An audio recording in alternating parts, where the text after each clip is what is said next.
Yes, it's a time to remember. Oh, sex. We had aboard Holland American's MS Noordam.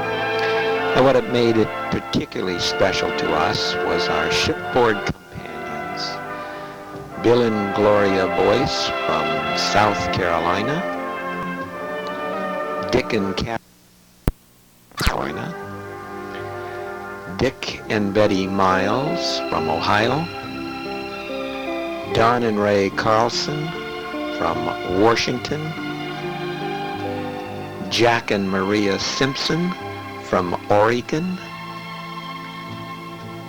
and of course, Brother Len and Sister Betty, our frequent companions from Washington.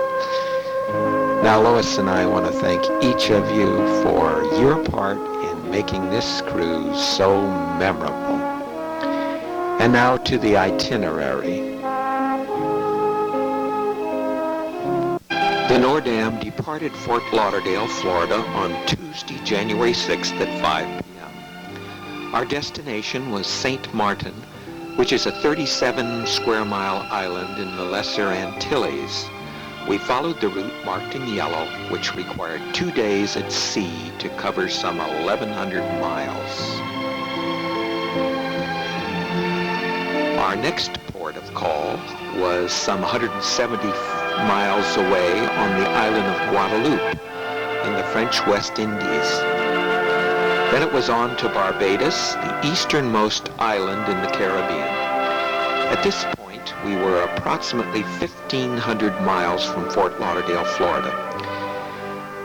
We then followed the white route on our return to Florida, stopping first at Antigua, which is one of 11 links in the chain of British Leeward Islands. Our next port was St. Thomas in the U.S. Virgin Islands. Then it was a day at sea before reaching Nassau, which is the principal city and capital of the Bahamas. From there it was approximately 175 miles to Fort Lauderdale, which completed our 10-day cruise. We docked at approximately 6:30 a.m. Friday, January 17th, having sailed some 3,000 miles and gained some 3 to 5 pounds in weight. Now for our overview of our cruise and activities. Well, here we are at Port Everglades. And as you can see, the QE2 is docked at 21, and our ship, the Noordam, is at dock 26. And here she is. Listen to that. How about that for a welcome? As I said, right across from our pier was the QE2, and that is the QE2. And there's the Noordam.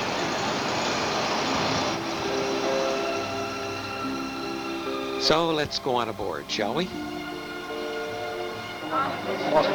Looking forward to a good cruise. Okay, thanks. Oh, that's good. Thank you very much. Bye-bye. Bye-bye. Thank you. Yeah, here he is. He's the one who's going to take care of us, right? Yeah. Yeah. Good, Matt. Okay, let's go on above deck, shall we? See what's going on. But I knew when it was eating, I knew where we'd find you. 8:37. Hey, Lois, Betty, Lance, y'all ready to go? There's the QE2. And there's the Holland American people on the dock. Hear the toot of the QE2. And away we go.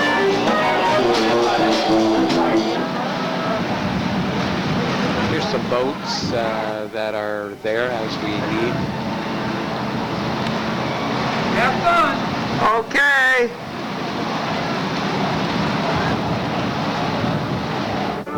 Well, right adjacent to the ship was a U.S. submarine tied up there for R&R for the crew. And that, of course, is the QE2, which beat us out of the harbor, by the way. Now, Port Everglades is the deepest port on the Atlantic coast south of Norfolk, Virginia. Today it is the third busiest port in Florida and handles more than 12 million tons of cargo a year. Now that's the exit of the harbor into the Atlantic. As you well imagine, boating is a way of life for many residents here. Now on the agenda was a boat drill.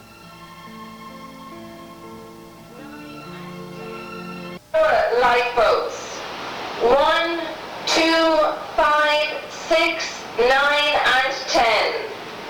Now what she's calling out is which of the lifeboats to lower. As you can see, that one's going down there.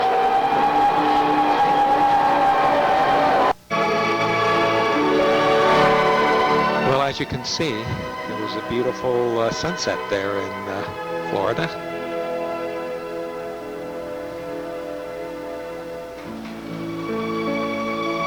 Well, the boat drill is over, and it's time to go to dinner and go to a welcome aboard icebreaker party.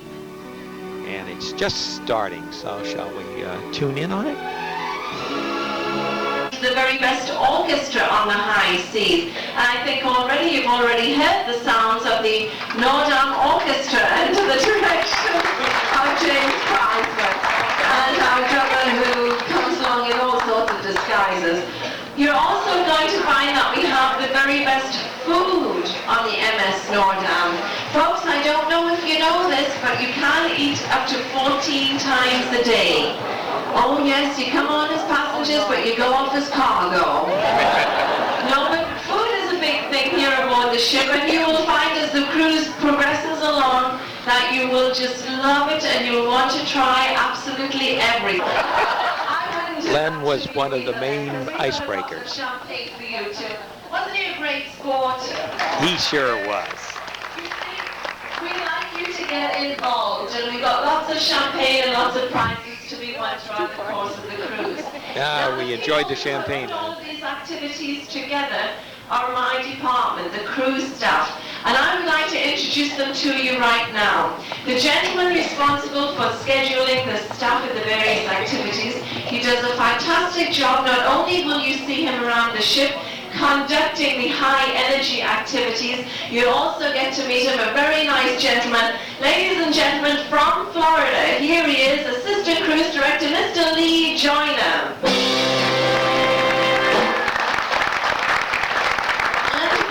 A lady who does a fantastic job. We call her the hostess with the mostess. Tomorrow evening she's going to be introducing you to the captain and hotel manager at the Welcome Aboard Champagne Party. Not only will you see her there, you'll also see her conducting various other activities like the Grand North bragging party, the scarf tying demonstration. You'll also hear her commentary with the ice carving demonstration, the cheese fondue demonstrations. She'll also be giving a tour around the ship, pointing out the various artifacts on board. I don't know if you know it, but we have over a wonderful lady, the hostess with the mostess, is Miss Janine Smith.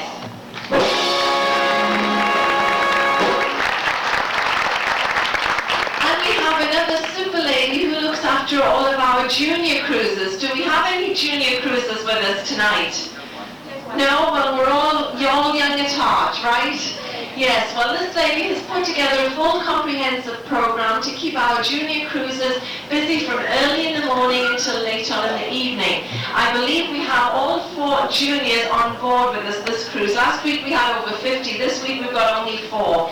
And the junior centre is located in the Big Dipper on bow deck. That is where the majority of the juniors spend their day with these various activities. Our youth coordinator comes to us from Seattle, and her name is Shannon Anderson.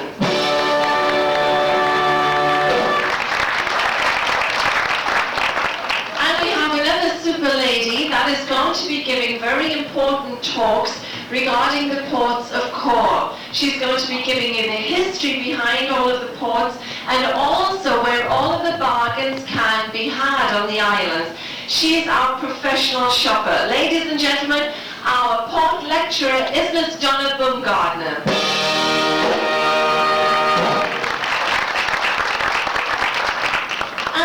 you look to the forward section of this lounge, you will see a glass enclosed booth, and this is where this gentleman spends the majority of his day and evening. He is our stage manager. He makes our professional entertainers look and sound their very best, not only in this lounge, but throughout the entire ship. Oops, I had the nose done, now the mouth won't work.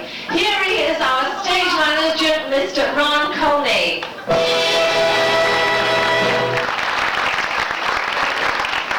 Now, Ron could not do his job without his right-hand man. And adding to the internationality of the cruise staff all the way from the Philippines, please welcome Assistant Stage Manager, Mr. June Aquino.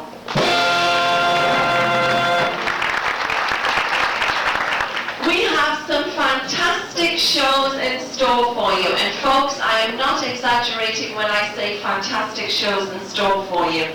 Not only do we have individual entertainers throughout the course of the cruise, but we also have big production shows. And the group of individuals that are going to come out now, some of them you may very well recognize, as they have appeared both on Broadway and in off-Broadway productions. They do a fantastic job. There'll be 3 big production shows coming your way throughout the course of this cruise. In fact, in a couple of days you will see 3 hot tickets with excerpts from Chess, Fiddler on the Roof and Gypsy. Later on in the cruise we're going to be having Nautical but Night Show, and towards the end of the cruise we have a tribute to MGM musicals with That's Entertainment. And these people are all professional entertainers in their own right, as you will discover. Not only do they do a fantastic job on the stage, but they also give us assistance and a helping hand with cruise staff duties throughout the course of the cruise. I am very, very proud of them. I think they are the finest on the high seas, and I know you will too by the end of the cruise. Ladies and gentlemen, the Noordam Review Company, and we have Jennifer, Jenny, Susan, Lisa, Sam, Dominique, Samuel, Kurt, and Cameron. There they go, the Noordam Review Company. They are a super group of individuals, and I know you're going to get to know them. Folks, the people behind me are the crew staff of the MS Noordam. Not only are they a very professional group of individuals, they're also a very friendly group of individuals. As I explained before, we want to get to know you as well as you get to know us. If you need assistance or a helping hand in any way whatsoever, please don't hesitate to come up to us, approach us. We may not necessarily be able to help you directly, but we will certainly point you to the person who can be of assistance to you. And we are certainly going to make sure that this cruise is a cruise of a lifetime for you. Ladies and gentlemen, the cruise staff of the MS Noordam would like to say welcome aboard. There they are.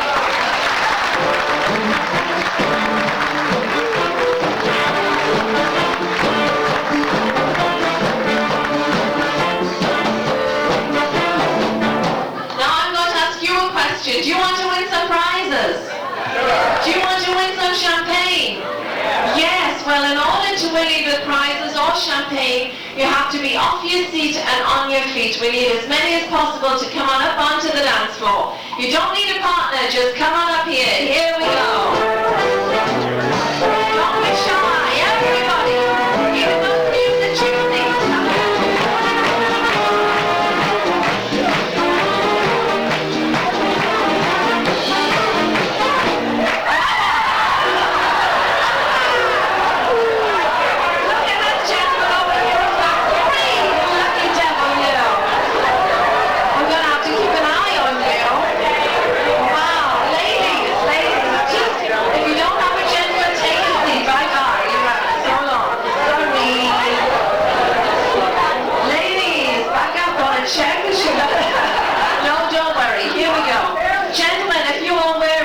Shoes, please take a seat. Anybody with black shoes? Do we have anyone? Oh, we lost one. Okay, this time girls, march to the left.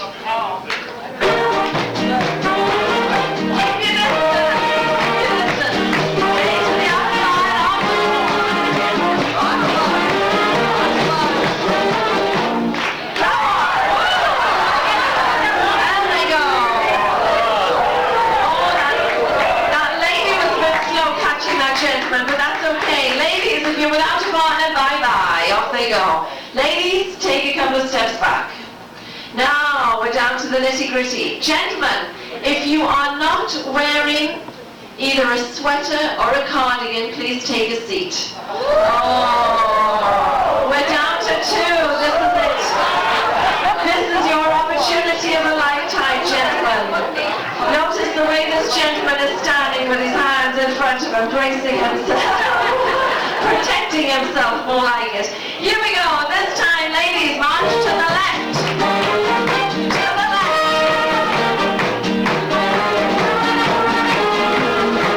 To the right.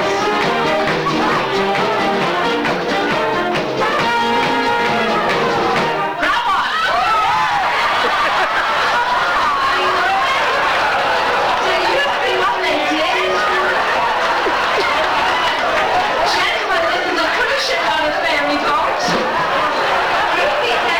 Look what you've done to the ladies' arm. Poor soul. Well, actually, we put them up to that because they were very good sports. We did. We told them to turn around. You're a good sport, so what's your name? Bill Pratt. Bill, and you are? That's right, Len. You get around, don't you, Len? Preston was with Geneva over there, now it's with these 2 ladies here. Boy, we're going to have to keep an eye on you. I think they all deserve a nice round of applause and a short souvenir. There you go. In fact, all of the ladies in the final don't get thanked. Break a party, have a great cruise. Good night, and may your God go with you. Good night, all. Well, it's day 1, and this is a view out of Betty and Len's window. We're at sea, of course.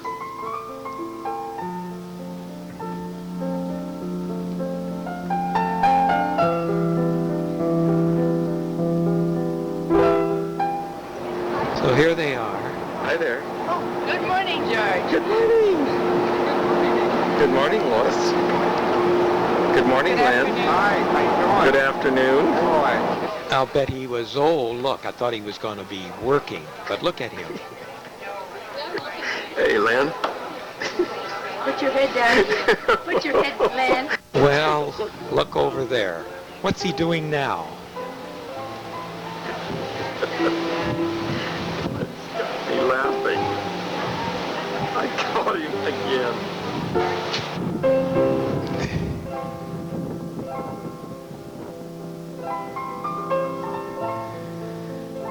Well, as we're cruising, we've seen several ships. This appears to be one carrying automobiles.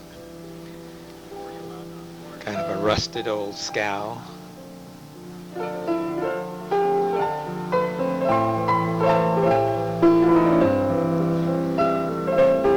And this is just about time for the sun to vanish.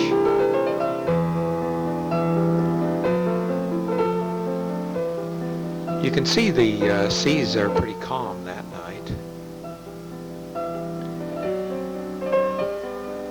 So with that, we'll get ready for the captain's party.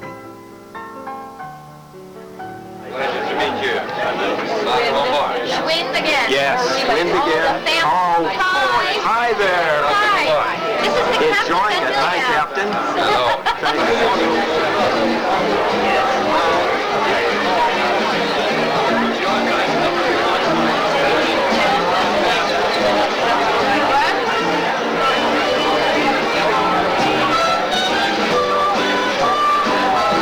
Ladies and gentlemen, and welcome. It gives me great pleasure to introduce a gentleman who happens to be one of the primary reasons why Holland America, in particular the MS Noordam, is held in such high regard within the cruise industry today. Ladies and gentlemen, please welcome the commander of the vessel, Captain Hans van Williau.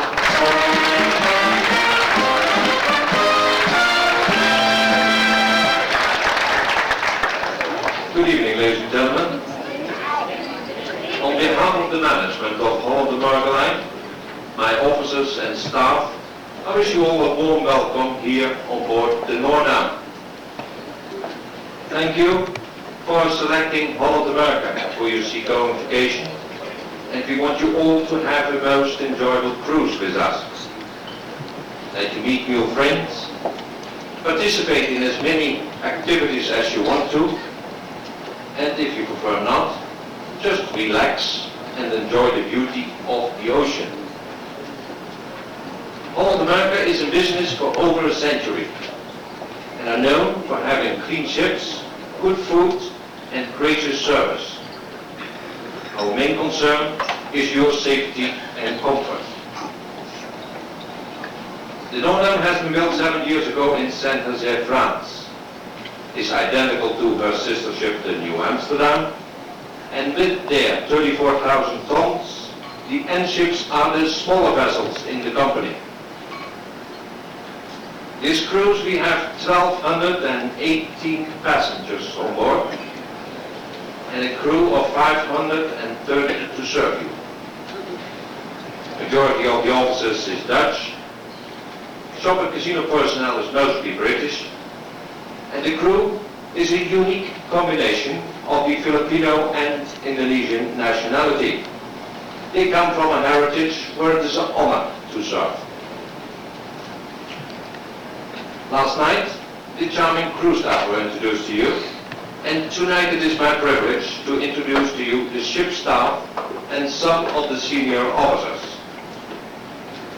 To start with the man you met already in the reception line. He has the enormous responsibility for running the entire hotel operation. The hotel manager is Henk de Vis.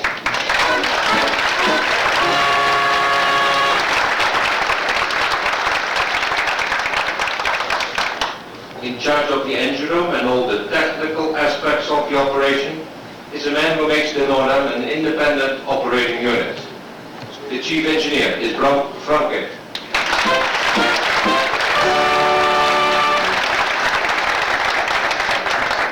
And that gentleman is the second in command. His responsibilities are the navigation, the maintenance of the vessel and your safety on board. Chief officer is Simon Douwes.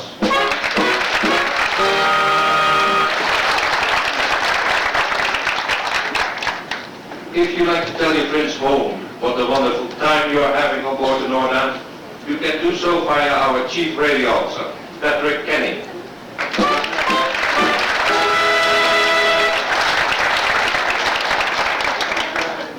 Taking care of all the paperwork and administration on board is a man you can find most of the time counting money in the front office.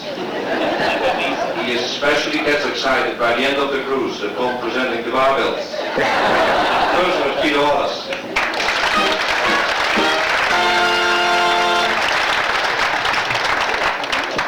Very important to all of us is he who orders the food, supervises the preparation of it, and ensures it is served to perfection. He's also the man you can blame for the extra weight you put on this cruise. Food service manager is Theo Hanen.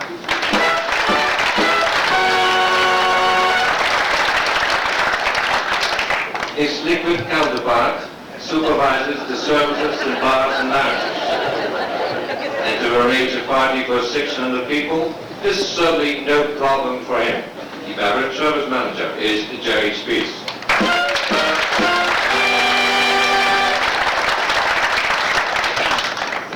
The department providing the excellent cabin service, lounge service, handling your baggage and keeping the Noordam immaculate is managed by Chief Housekeeper Bart Curris.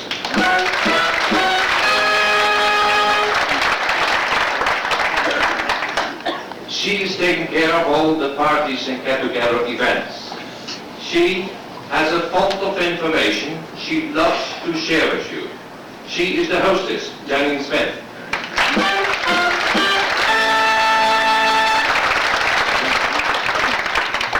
The next lady is in charge of all the entertainment and daily activities on board. She makes sure that a relaxing cruise does not have to be boring. Our cruise director is Susan Wood.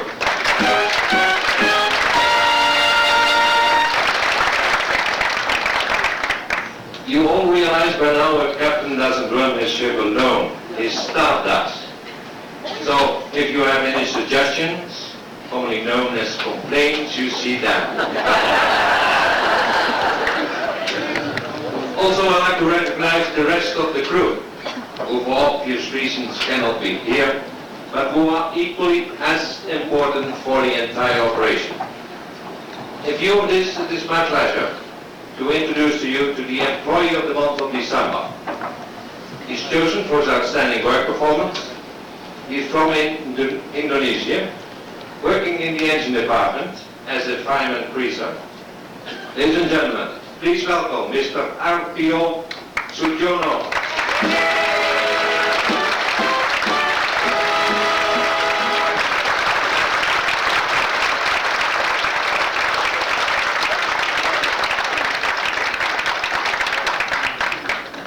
I do not want to take you away from dinner any longer. All that's left to say is that we will do our utmost to make your cruise a dream of a vacation. I hope we meet all your expectations and that you always will have fond memories of this cruise on board the Noordam. I wish you all a bon appetit, or as we say in Dutch, eet smakelijk.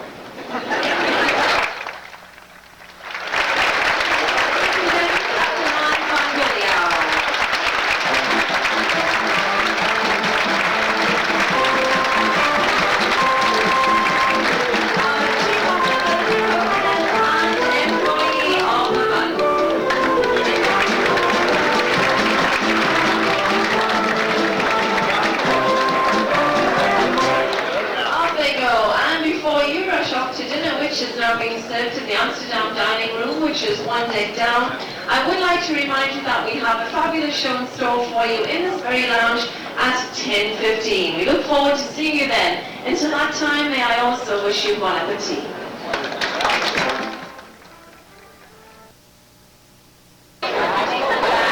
You sure do a good job. All right.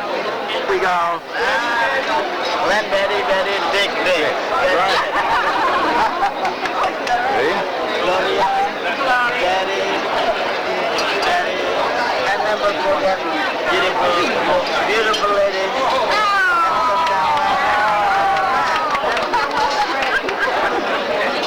Because tonight is something special. Little sister, I'm sorry. Yes, I am. Must be lucky.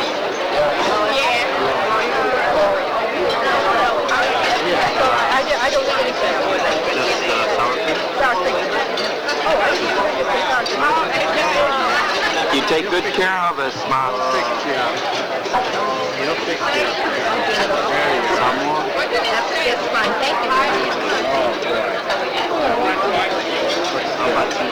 I'm going to try a little of that. That's this one.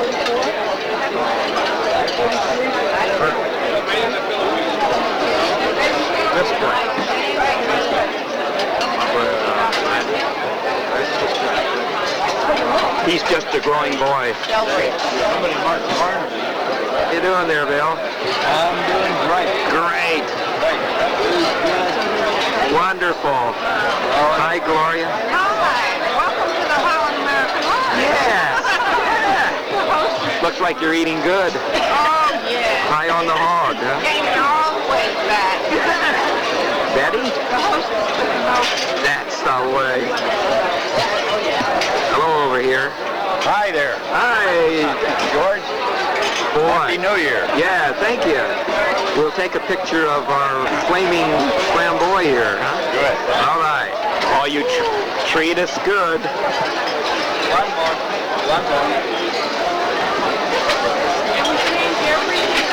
Hi, you ready? We're ready. 1, 2.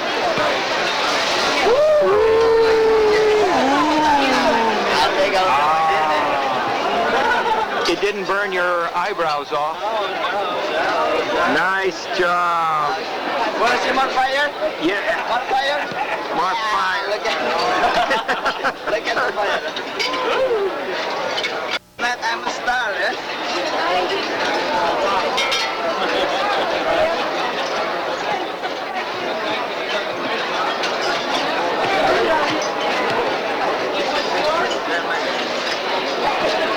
Oh, boy.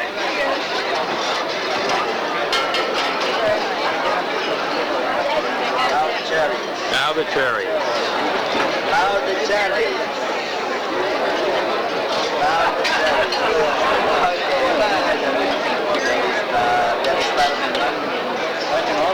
All right.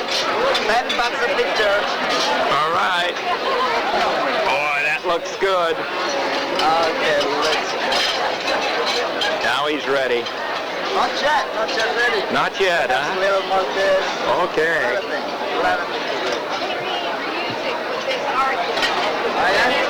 I'm supposed to have radio down here. Yeah. Tomorrow night.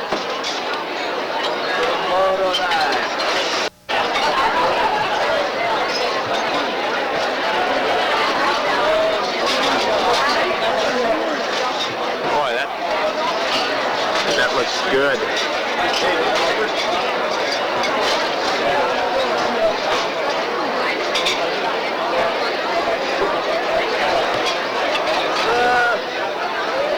Smell good, man. Smell good.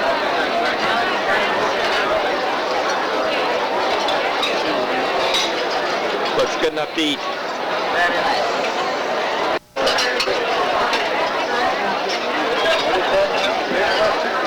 Here's Russell.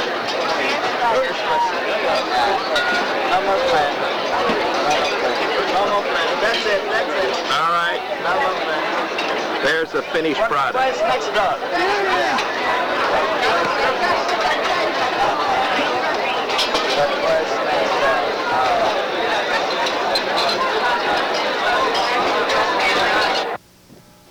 It was a great evening, and now it's day 2, and we're at sea again. Good morning there, Dick. couldn't be better. That's the way. Ready? Be better. Yes. Well, with the strains of memories, it sure does bring back a lot of them, doesn't it? For example, we took a tour through the kitchen that day, and it was a good tour. We took the same route that the waiters took as they went through the kitchen to get us our food in the evenings. Enjoy the food. Do a wonderful job. You're welcome. At the end of the cruise, they told us a few facts about the consumption of the food and beverages during the cruise. They said we consumed over 9,000 pounds of beef, 6,000 pounds of chicken and poultry, 53 pounds of caviar, 37,000 eggs, 395 gallons of ice cream, and 7,400 bottles of beer. Good morning. Good morning. How'd you like the tour? Oh, great. Yeah, it was. Rotterdam tour was better though. Is that right? They actually took in the bowels of the kitchen. Oh, that's It was interesting. cooking and where the meat and the butcher shop and all this was. This was just a tour of the salad kitchen. Yeah. We'll see you at the next affair. We're going to All the right. kitchen area. Famous phrases. Huh? Okay, timer. All right, winners, let's go. Ready, go. Stand to the side. King. King. Crown. All the king's men. King. Famous phrase? King of the hill. King of the hill. King of the hill. That's it, King of the Hill. That's what Ray had. King of the hill. Hooray! I said king of Food? This food item was eggplant Timer. that Betty had. Ready, go. Potato, avocado. eggs. Egg and toast. Toasted egg. Eggs Benedict poached eggs. Sunny side up. Fried eggs. Eggs in the hole. Egg flour. Egg. Very good. Lois had a shootout at the OK Corral.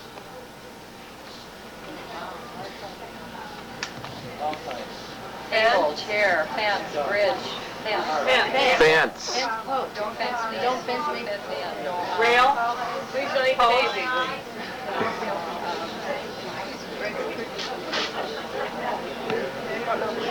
Sure. Gun. Shoot. Gun. Pistol. Revolver. Defense. Showdown at the OK Corral. Yay!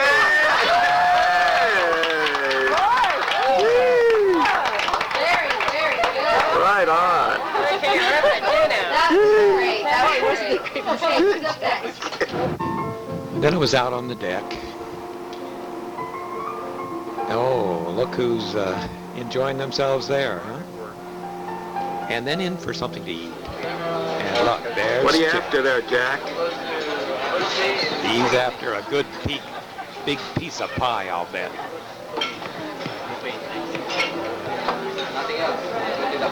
Yeah, we got you. We got you good. Oh, you're going to incriminate me here. Got you in the good spot. Look at that, look at that, look at that, look at that, look at that. Uh-oh, look at that. All gone? All gone. Empty plate. We better go see her. Next week Then we went to a tour and shopping talk. with lots of stores for you, especially St. Thomas. So we have lots of information to cover this afternoon. We have brochures up here from St. Thomas. Now you can see how Len really enjoyed this talk. Guess where he was?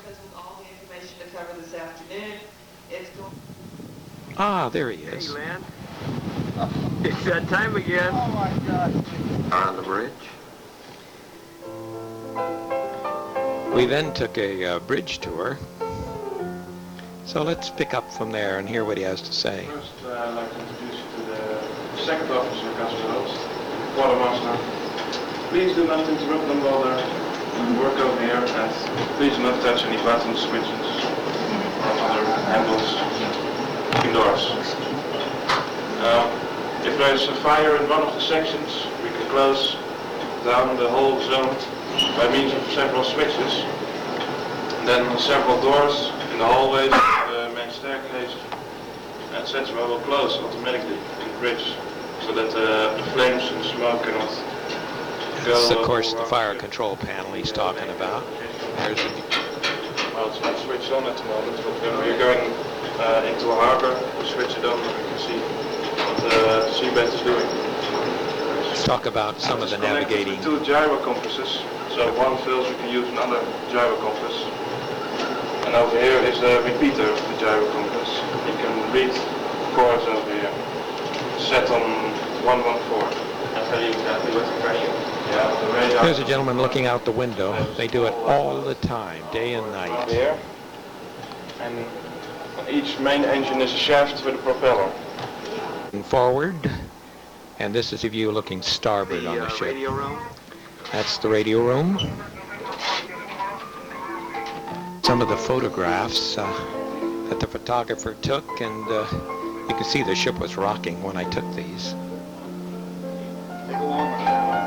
Yeah, right. It's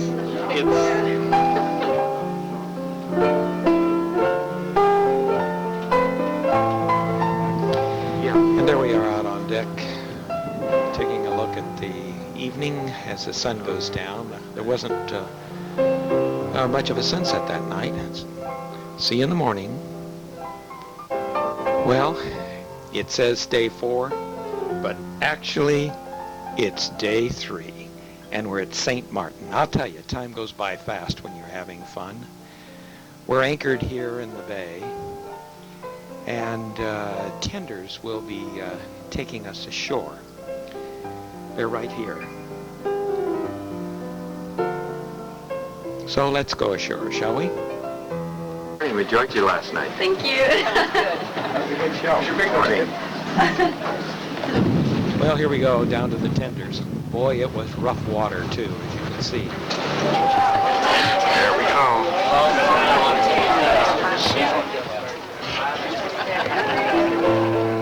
How's that for a wave off, huh? Well, now, St. Martin is the smallest island in the world to be divided between two sovereign powers. It's only 37 square miles. Now we're coming into the port city, Phillipsburg. And by the way, that's the Royal Caribbean's Monarch next to ours. And the time, by the way, is San Francisco time. Good morning, ladies and gentlemen. Morning. How's everyone this morning? Really fine. I'm your guide, Bernadette. Driver's name is Cuthbert. He's a very good driver. Will be taking care of you all for a short while. We're driving down one of the main streets now, heading out to the French side. This is the Dutch side we're in. The shelter for the boats during the hurricane season. It is used by the Dutch, the French, and some of our neighboring islands. Now we're going to the French side from the Dutch side.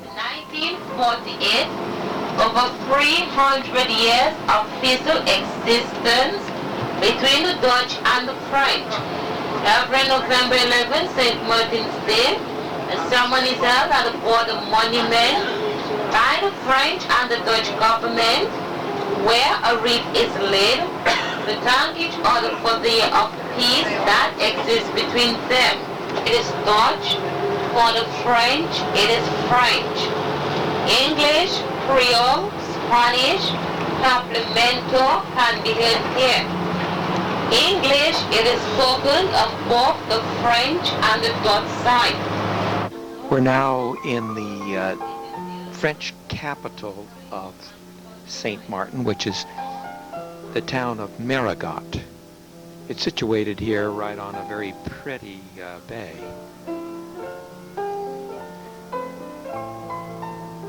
And up on top of a hill there is Fort St. Louis, which was built in 1786. Now this pelican is the national bird.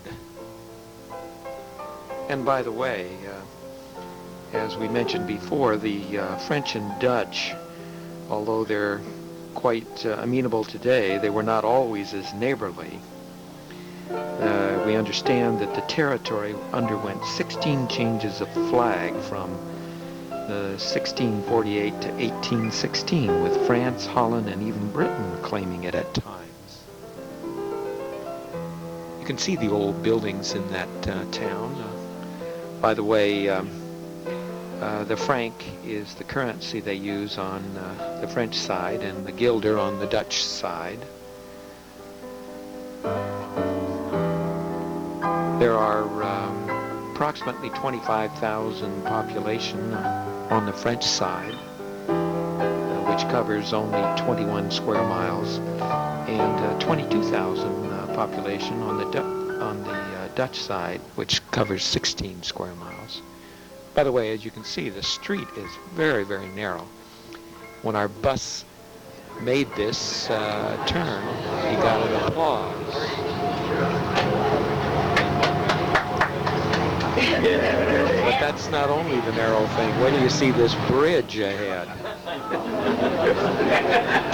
He had 12 inches to spare total. I believe it is one of the widest in the entire world. Now we're about to go through the bridge. All you do is take a deep breath, inhale. When we cross, you may exhale. Please do not close your eyes from entering the premises. The glass buckles in the wall. Please let keep burglars and intruders out. That was sure looks inviting, doesn't it? Their own medical center for diseases, parental service, shopping centers, restaurants of their own. We are now driving through the Maui Beach Resort and Casino. This Mullet Beach Resort is on the Dutch side. And then we stopped at a very nice hotel resort area for a rum drink. This was down at Simpson Bay.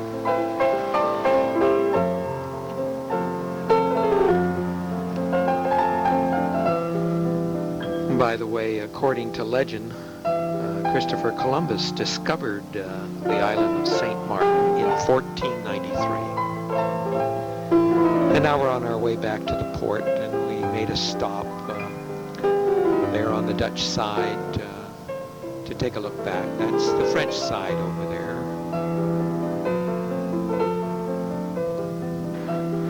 And this is on the Dutch side.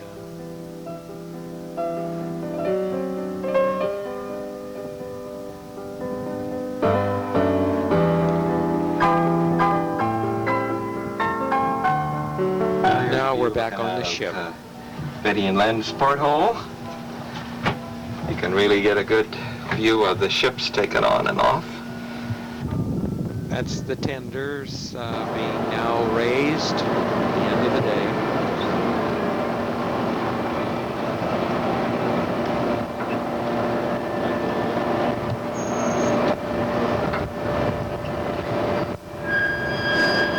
That squeak is not in your set. It's from the equipment there.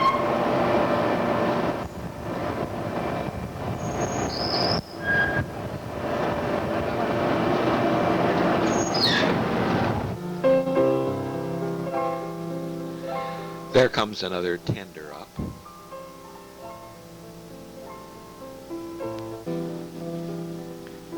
Well, this is the last tender from shore. It's about 4:30 p.m. and we sail for Guadeloupe at 5 p.m. You can see how rough it is there. But the opposite side of the ship, which was where the wind was blowing from, was even rougher yet. And there was 2 more boats to be loaded on that side. This is one of them.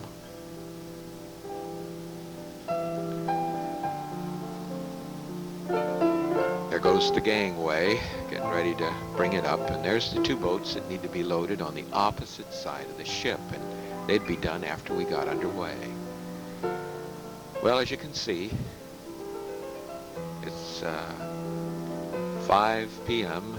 and the anchor is coming up.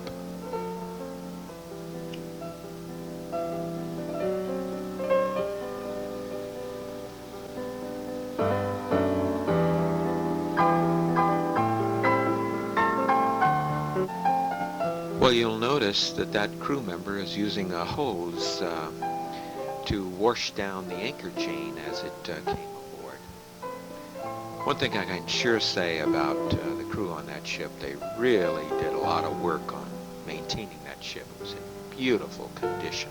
Now you can see them going over there. They spotted something in the anchor chain that apparently was tangled in it. There you can see they're working on it. Hey, what is it? Well, it's a bunch of line. How about that?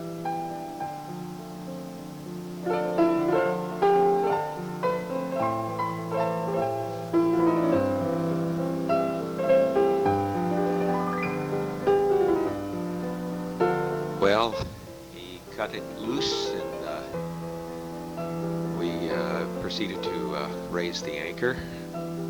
It was sure down further than what I thought.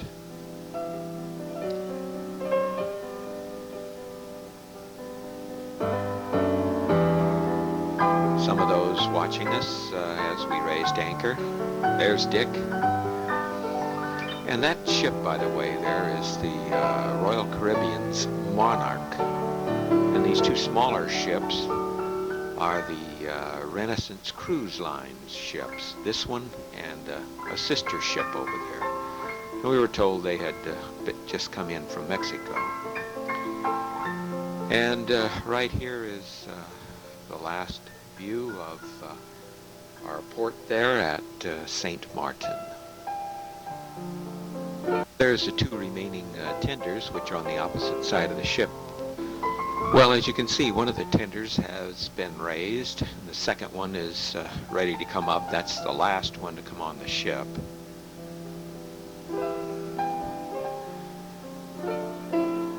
And let me tell you, it was quite a sight to see this one come up.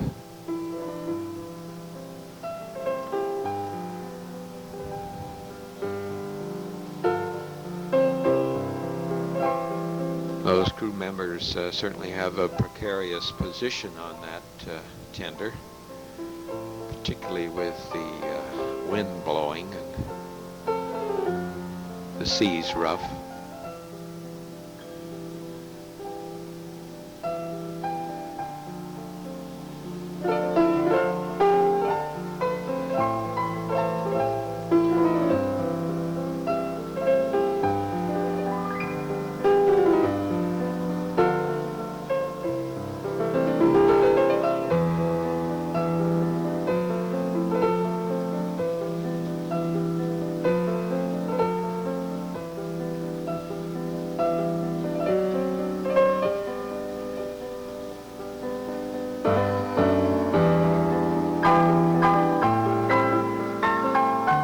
way, the crew said that they had not seen it this windy or rough there at St. Martin when they had previously been through there.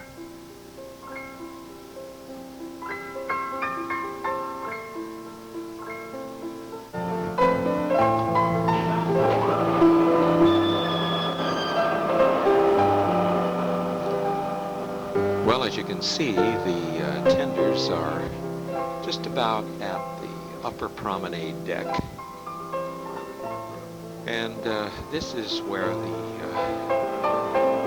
crew gets off. And I think they did a great job getting that tender up. So let's compliment them on it, shall we?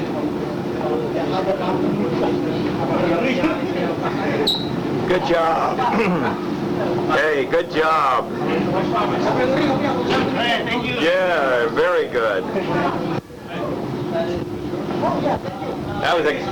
That was a good job. Yeah. Yeah, good job.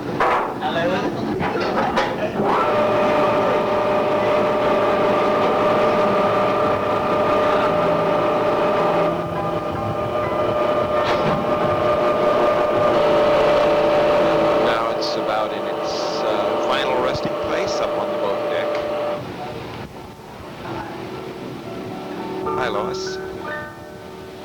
I think it's time for a walk around the ship, don't you?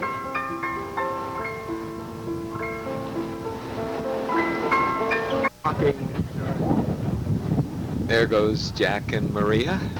Well, this is on the Lido deck, and as you can see, there's tables set up for a Caribbean fiesta deck party that evening. It's going to be dancing and fun and games with the cruise staff. So, goodbye, St. Martin. It's good having you here, everyone. Hi, Gloria.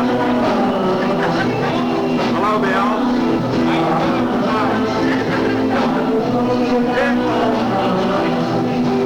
Hello, brother. Hi, sister. Hey! We'll make it like it's really rocking, huh? Appreciate it. Yeah. Thanks. Hello, Betty. They just, Hi, Brother Lynn. We are right. Get along. Okay there, Dutch girl. I give up. You give up? I give up. New beach. Show me them, Dick. Go in and flesh that out. Yeah.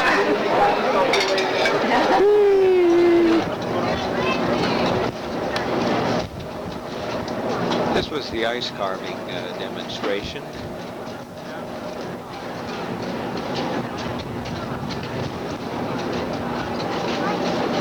Out on the Lido deck, and by the way, in the dining room, that was the Dutch evening.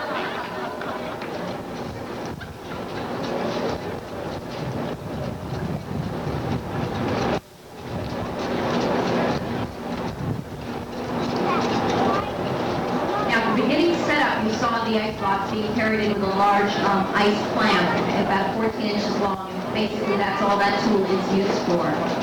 They'll be using a few others during the demonstration, one for detailing and the other for chiseling, which they're using that tool right now. And they're very heavy tools, they're not light at all. All of these guys have very strong forearms. You can see everybody out on the Lido deck enjoying the ice carving.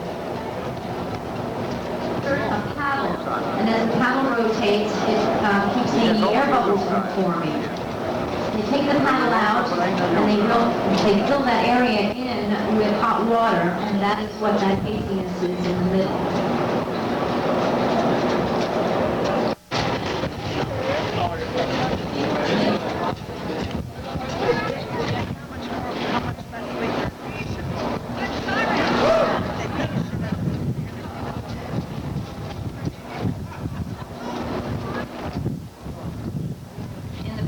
Anybody figure that one out yet? You don't know what he's doing? It's this, by starting to display these works of art at formal...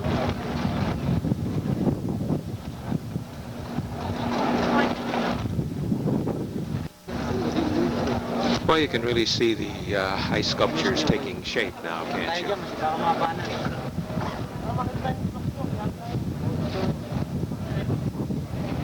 Well, there was dancing, and at 11 o'clock there was a barbecue on deck, so that completed the day. See you tomorrow.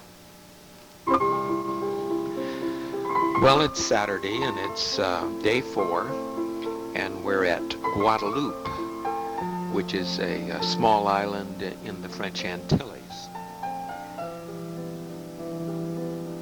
Today we will be taking a tour in the afternoon, but in the morning we were going over and walk around the port city of Pointe-à-Pierre. So let's go on over, shall we? The population here is approximately 24,000. That's right in the port city. And since Saturday morning, there was quite a marketplace set up where you could bargain for your wares. Got all kinds of things.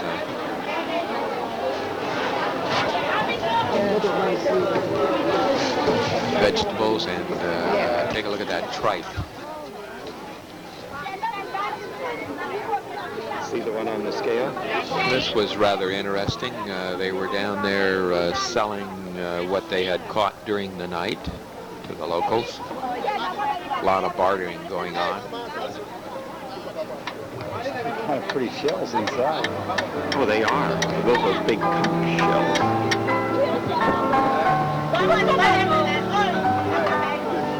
There goes some conch meat into a bag.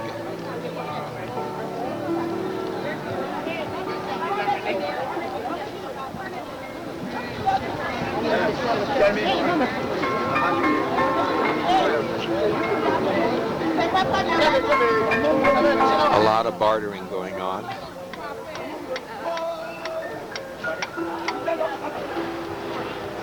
There's a view of the little area where they were selling the fish and conch. There's the marketplace. There's our ship.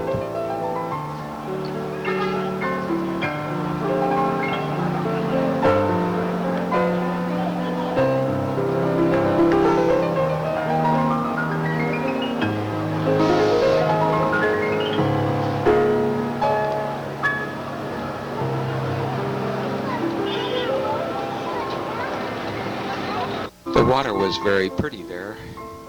As you can see, it's not really polluted either.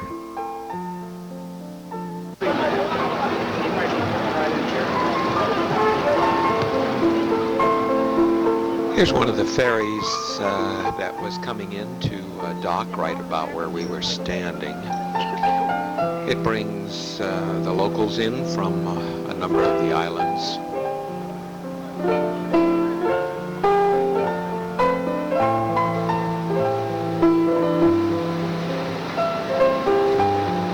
See on the inside? Yeah. I've never seen one.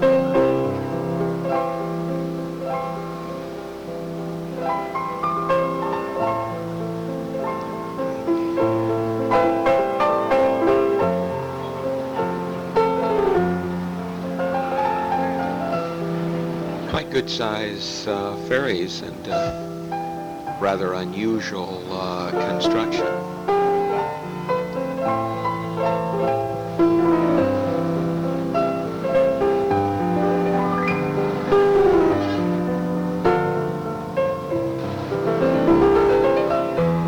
Second one coming in.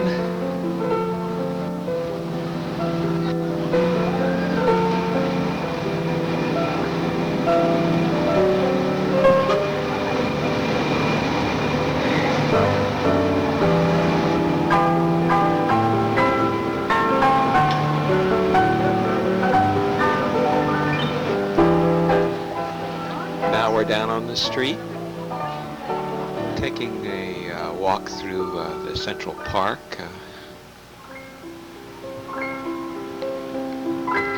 Interesting palm trees.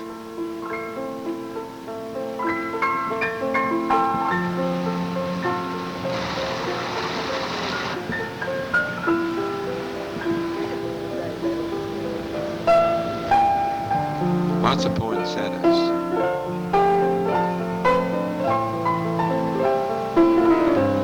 Unusual trees. Look at that building.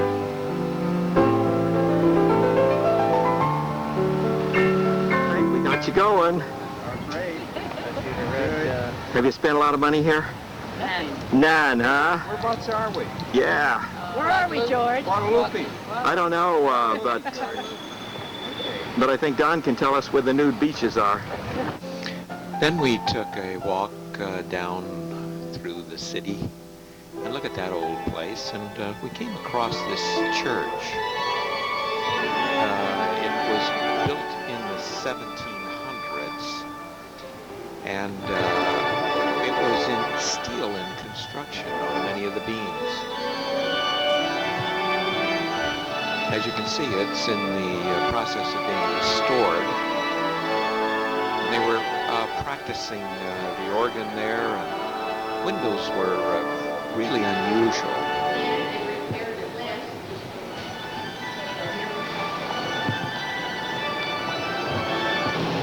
This was outside the church. Now we went on down through the city. Again, this is Saturday morning. Everything closes at noon. But boy, was it crowded. So let's walk along and see what we see. Huh? Take a look at the names.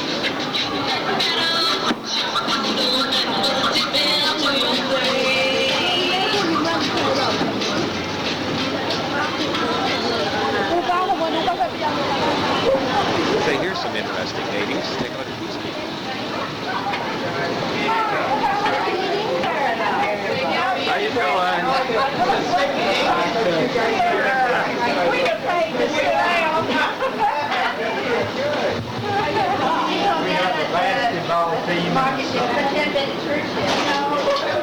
Well, as we were walking back to the ship, we stopped at another market. However, I was told no way to take any pictures because I was an American. Now this is back at the pier area, and there were some very pretty flowers in a little place around the pier.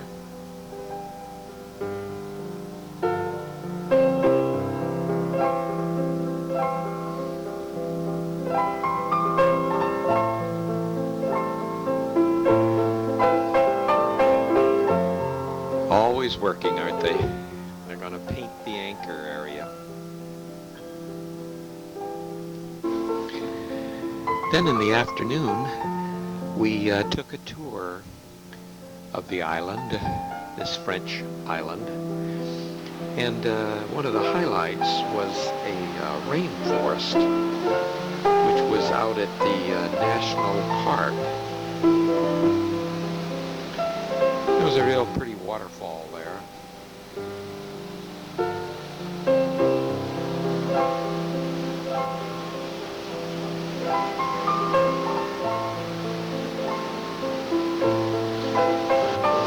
And listen to our guide now. What do you call the falls? The crayfish cascade. Does it rain here every day? Sorry? Does it rain here every day? No. I'd love to be here every day. It looks like it's just rained Oh, does it rain every day? Yeah. Every day. This morning it rained, last night. How many inches per year? 24 feet. Feet per year. Feet, not inches. 24 feet of rain in this forest. 24 feet. Well, you can sure see the dampness there, can't you? See the mud? Pretty hard on the white shoes. She was really delightful guide. From there we went to see an old historical rum factory. Machine. And inside this machine there is a set of tighter and tighter presses. So all the juice is extracted. And then through a pump, it goes to the back of the distillery. You will see there are fermenting tanks. If you have to suck the sugar cane, the juice that you have is white, is clear like water. But if you leave the juice in contact with the air for about an hour, it turns to a khaki color because there is a yeast already in the sugar cane. So when you put the juice in the tank, in the fermenting tank, when the tank is full, they add to it ammonia, sulfuric acid, and yeast. And they leave it to ferment for 3 days. And after 3 days, the juice is through pumps again, it goes to the top of this column at the back of this bar. And there is an oven on the floor. And with the fire, the juice, because everything occurs open air in the fermenting tank. So the juice has to be purified and distilled. And it gets to 100 proof. And then we walked around the outside of the rum factory, and gosh, there was beautiful flowers. Very unusual ones.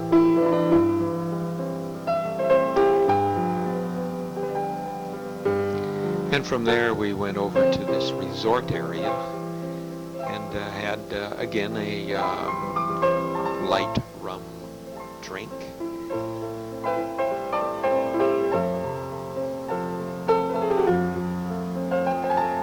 Now, Guadeloupe was originally called Cara Cara, which means Island of the Beautiful Waters, by the Arawak Indians who first settled it. And then when Columbus arrived in 1493, he claimed the island and named it for Spain's Virgin of Guadeloupe.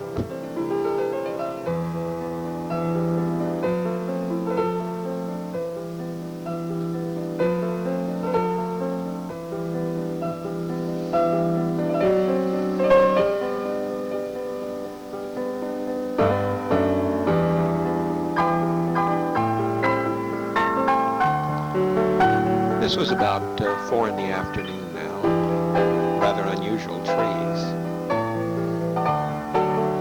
Then we went on back to the ship, and look at there. Going down the dock area was some of the wedding party from a wedding. We were told that since they have such large families there, it's not unusual that a wedding might have over 300 guests.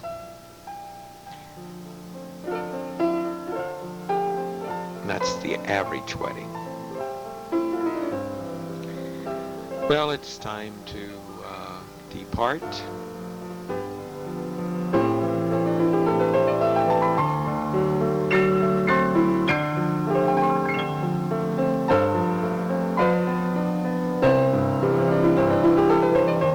There goes the lines.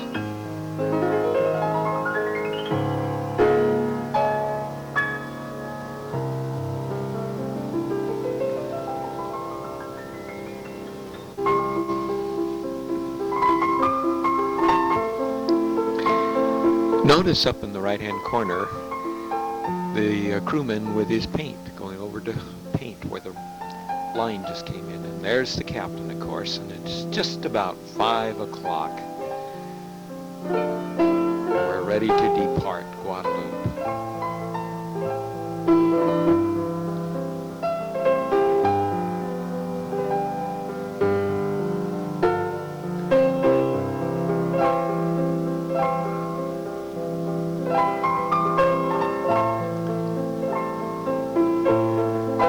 Here's the main street.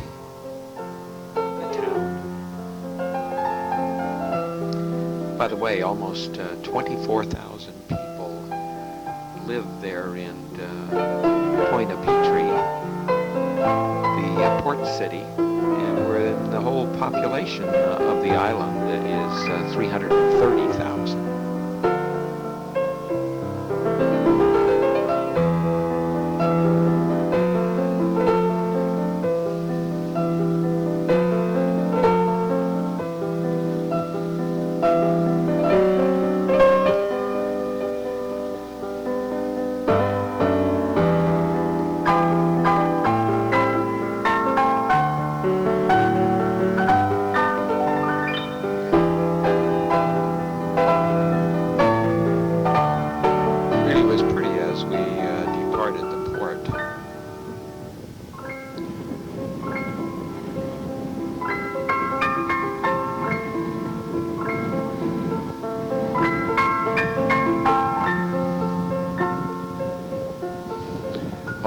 kinds of boats.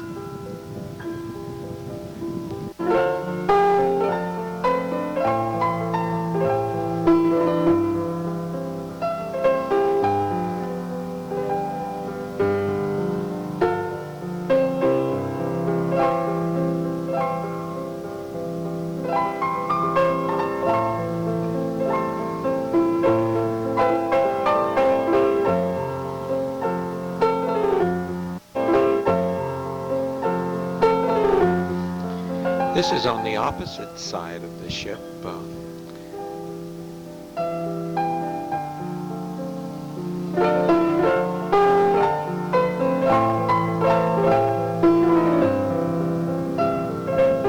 That's quite a ride.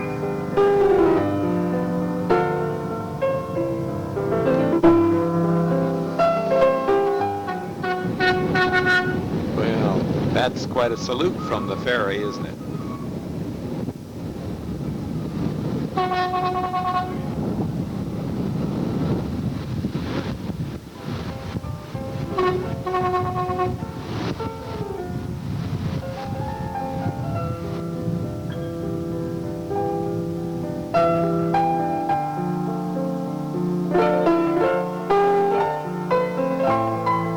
Take a look at that tanker.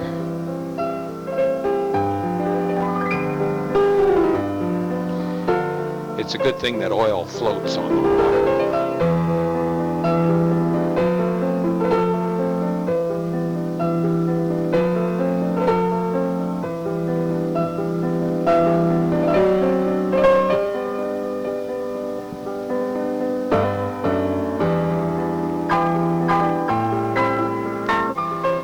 Well, there's the pilot boat alongside to pick the pilot up, who had assisted our captain in maneuvering out of the channel.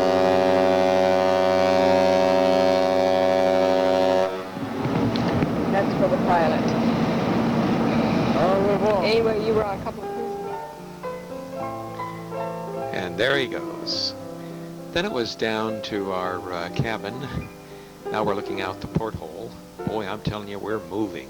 By the way, there's 4 hours difference in time now, so it's 5:44. And we're going to get ready to go up and have dinner, see a show, and then see the grand masquerade competition. So, shall we go see that?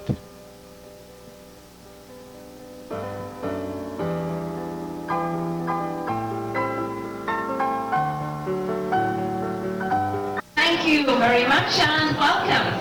We've got a great masquerade parade in store for you. Everyone seems to be on the nervous side, but I know as soon as they get out here, you're going to put your hands together and make them feel right at home. Am I right? Yes? Good. Well, no one wanted to go first, so we're going to start with our second entry. And we have one of our junior cruisers, Daniel, as a witch doctor medicine man. Come on out, Daniel. Give him a nice round of applause. Come on out here.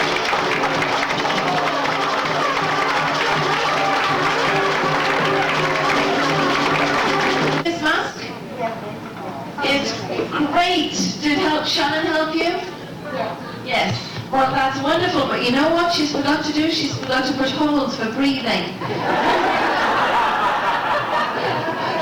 But you look terrific. How long did it take you to make?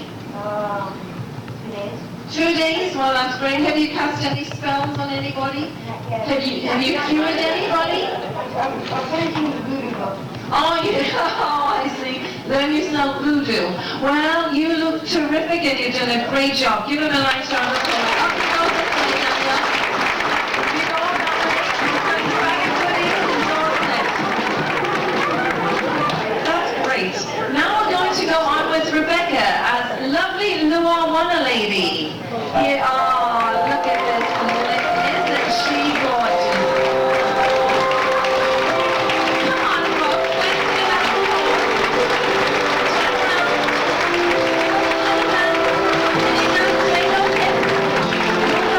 do that.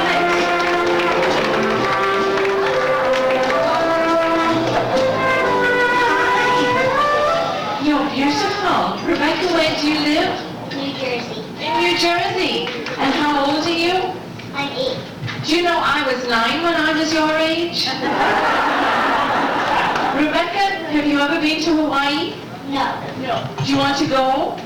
Me. Maybe? Well, your mum and dad may take you there next time, but you've certainly got the dance, you're certainly prepared for it. Who thought of the name of lovely Lua Wanna-Lady? Shannon did. Shannon, well, she's just so creative. Are you having fun on this cruise? Yes. Do you have a boyfriend yet?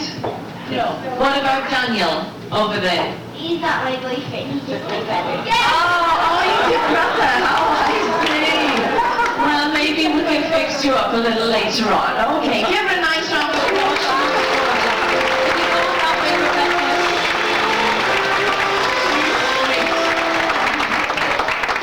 And now we're going to move on with Agnes as Princess Noordam. Here she comes. Oh, look at our lovely princess. With a beautiful mask. Here we go, Agnes. Now this Princess Noordam is not the same as Mrs. Noordam, is it? No, it's not.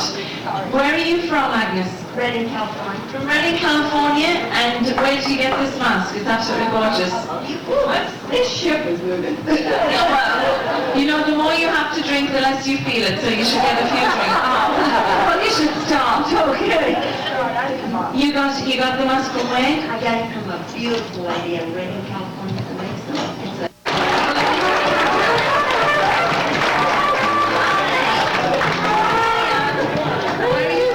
Big Apple. From the Big Apple, I'm proud of it.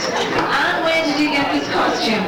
The dress came from Egypt, from Cairo, and the headdress is a shopping bag from Venice. Well,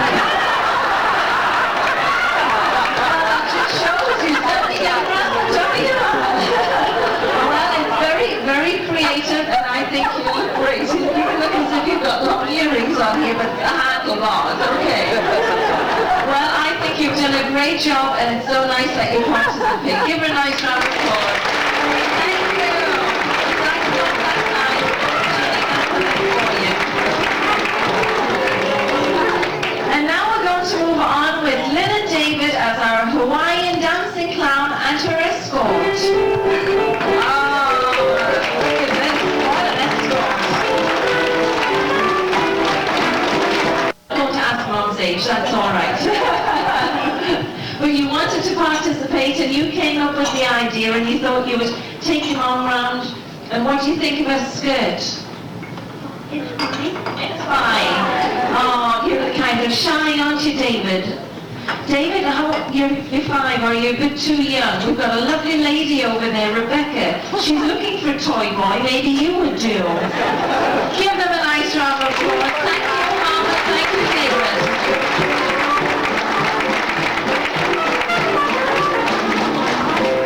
And now we have Herb and Mary Lou as Mr. and Miss Angel.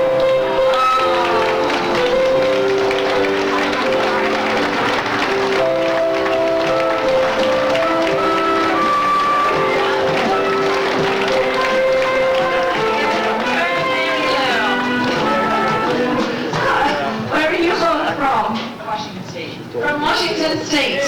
Well, Herb must have been. Herb, yeah, give him some applause. Go on. Anybody else out there from Washington State? Herb is definitely more angelic than you because his halo hasn't fallen quite as much. Or is it the, oh, it's really true, or is it the Colgate ring of confidence has risen a little bit? Who came up with these ideas?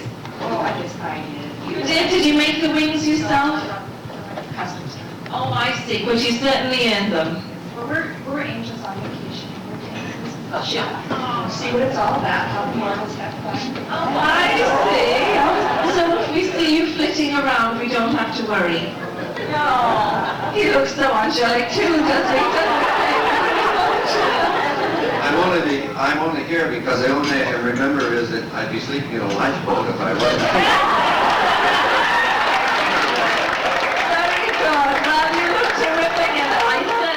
Participating. There we go. Thank you.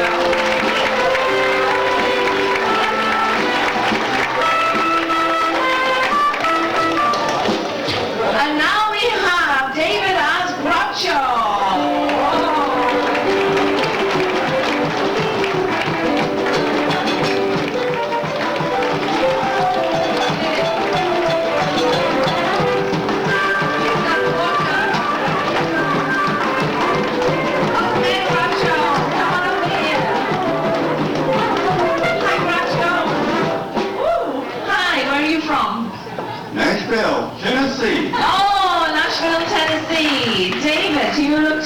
fantastic. You know, I've got to tell you, when the second show started, you were sitting over there, right? And I was standing backstage, and I looked out at the audience, and I thought, boy, it's time he cut his eyebrows, not realizing that's great. Well, you look great. Where did you get your cigar? In my pocket. Oh, you didn't get it from the Explorers Lounge. I want to ask you, do you know how to catch a squirrel? No, how do you catch a squirrel? You climb a tree and you act like a nut. Okay. You know what they call a cow that's had an abortion? I've got no idea. And I hate to ask, what do they call a cow that has an abortion? Yes, decaffeinated.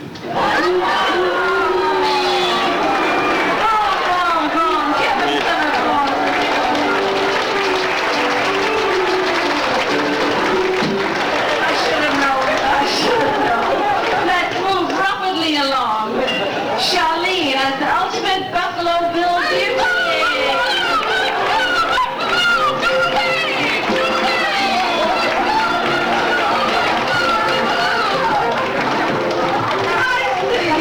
Hi, Charlene. You're certainly getting ready for tomorrow. This was the lady. This was the lady last night who I accidentally stuck with a pin. Oh, I see. No, I don't have any pins. So you're a Buffaloes fan, are you? Well, we're going to try and get it for you tomorrow. And I see you've got your face cream on and everything, making yourself beautiful for shoe polish. You know, that shoe polish, yes, but it doesn't come off. You know that, don't you? You're going to have to walk around Barbados like that tomorrow morning. Oh, dear, what a sight. Thanks for participating, Charlie. Lois's Anne as the Toronto Trollops.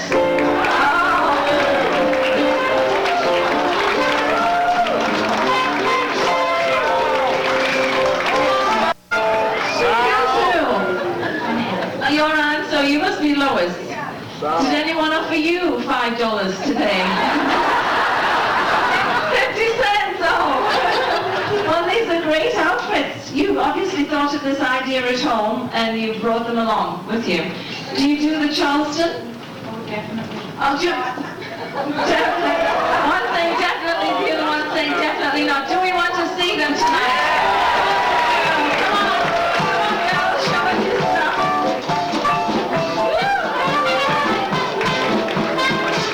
Oh, look at the choreography.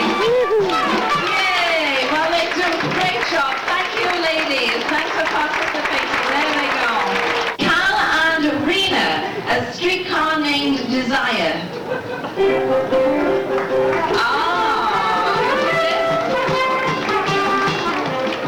Well, you probably recognize this couple. They were our exhibitionists on the ship. I guess there's a couple on every cruise.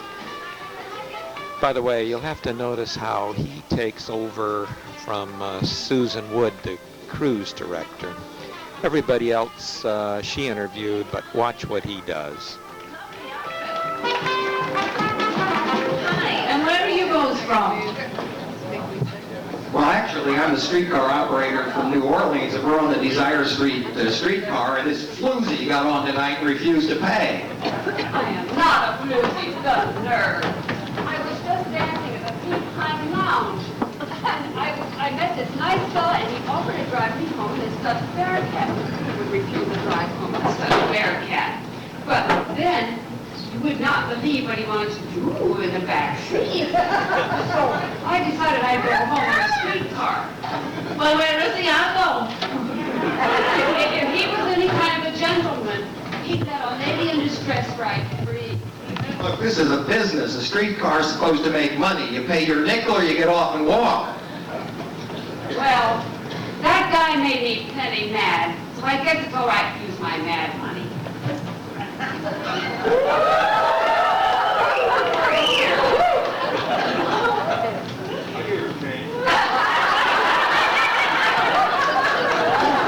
There's your ticket. Oh, you've got your ticket. These are great outfits, and that was very nicely done. I'm impressed. Wait, are these original? This is definitely original, is it not? Yes, I'm a volunteer. We run trolleys in the summertime. We have a mile of track and we keep them fixed up. And well, that's great. And I see you've even got your hat on, 157. That's your serial, that's your number. And this outfit and this purse is absolutely gorgeous. Are these antique? Well, this is antique, isn't it? It's absolutely lovely. Together with my son Jax, he is in a common bugle corps, and I spiked his feather. Oh, you'll probably be looking for that when you're away on this trip. Give them a nice round of applause. Thank you very much.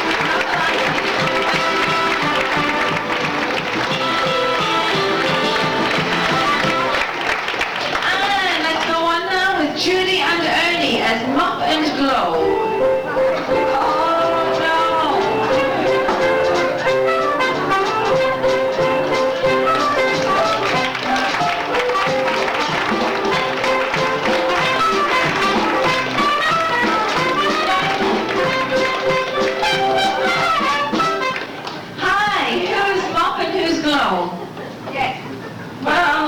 Sure.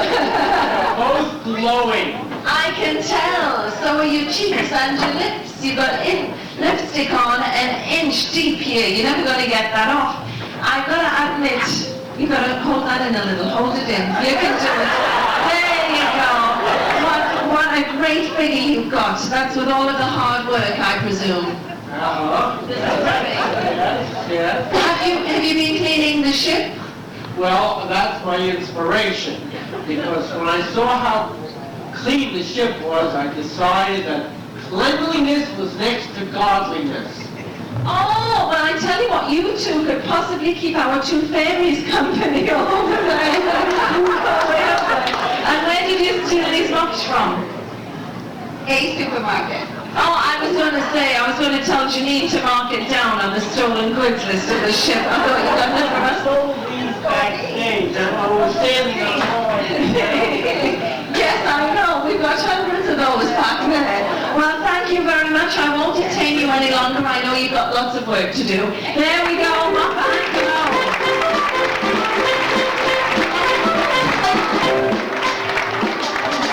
And now we're going to go on with our last entry of Jackie and Marnie. They bun together here as the Brother Baby Buggy Bunkers. There we go. Come on out together. Oh, look at these. Our little babies. They're fighting over the rocket. Oh, they share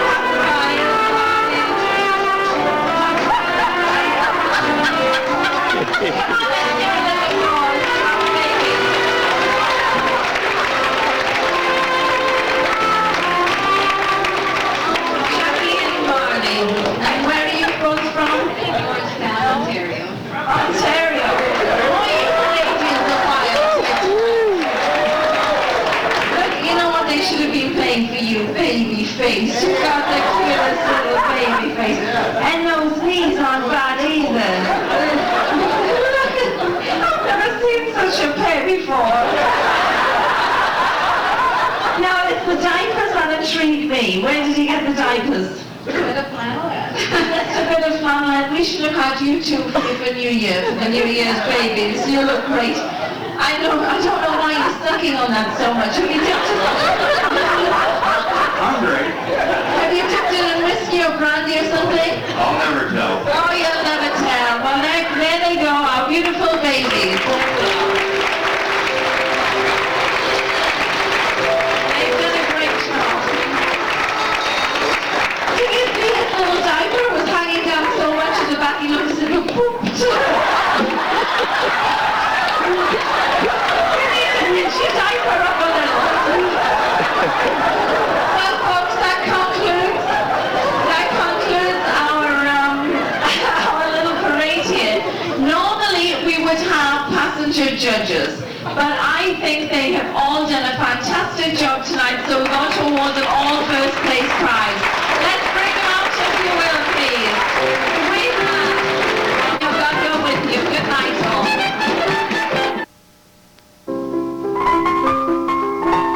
Well, it's day 5, it's Sunday, and we're in Barbados. We're ready for a tour. All over the United States, my picture. So you're going to show us Barbados? Yes. Wonderful. That's good. Our cab driver took us right down through the center of Bridgetown, which is the port city there. On your right. Our first stop was at Gun Hill, a historic signal outpost with a tremendous view. Just beautiful out there, and the flowers so nice. This is their flag. By the way, it's been under British rule for 350 years. We were told that in 1536, a Portuguese explorer discovered this 14 by 21 mile haven and named it Barbados, the bearded ones, for the shaggy exposed roots of the ficus trees that grow there.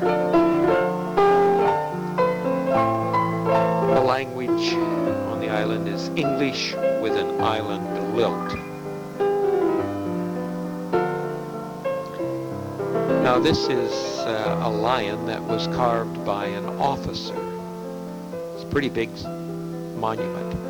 You can see all the sugar cane, and here we were headed out to a elegant villa called Villa Nova. It was a renovated great house built in 1834. It was once the home of former English Prime Minister Anthony Eden. By the way, that's not him. It's now owned by a private couple over in England. And it's just a gorgeous place, and apparently they're not there very often, and they allow tourists to go through it to help maintain it and keep it up. It's has a lot of antiques in it.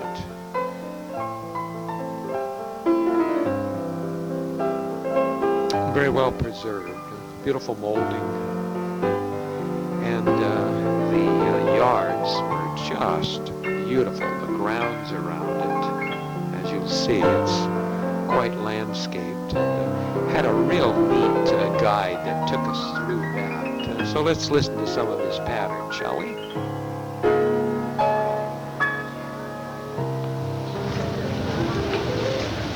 As long as the rain is falling, it grows pretty well fast. It may look like what some of you probably call crop grass. Yeah. In other words, what you pull up and throw away is what we fertilize. So savanna grass. It's like a croton, where the beauty comes from the leaves more than the flowers. You don't often see flowers, but you see the leaves every day. The more sun there gets, the more brighter the color comes out. It's color. Yes. A gentleman told me sometime last year he understood the rougher the bark, the smoother the furniture is. No. You have to make it smooth. Yeah. So that's mahogany. Nowadays we are not allowed to cut our bloom 6 to 8 weeks after you cut it back. While the new shoots are coming up, the flowers comes at the same time. Yes, plumbago. Yeah. So you can see it right in there. That is how we got it bloom for Christmas. You cut it back the first week in November. Yes, and by Christmas time you see the flowers out. It's one day, one single day. Yes. In some countries they use the flowers as for making a drink or tea, but because it's hibiscus, it doesn't make you high. No, not at all. Don't care how much you drink over in the backyard just before you leave.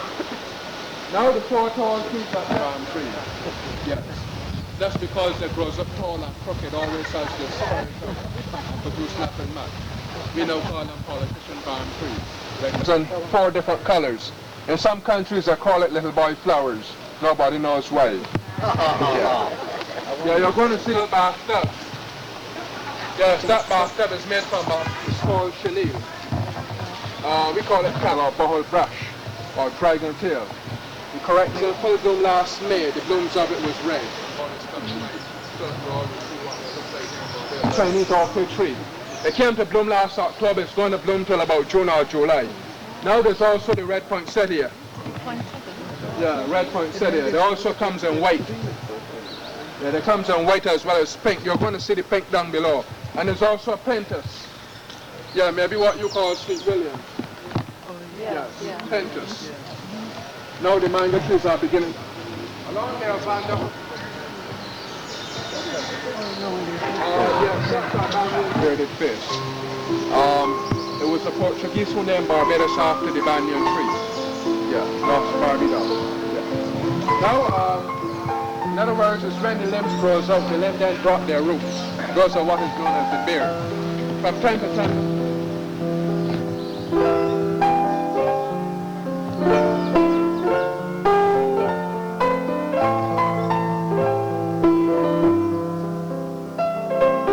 Just beautiful flowers there.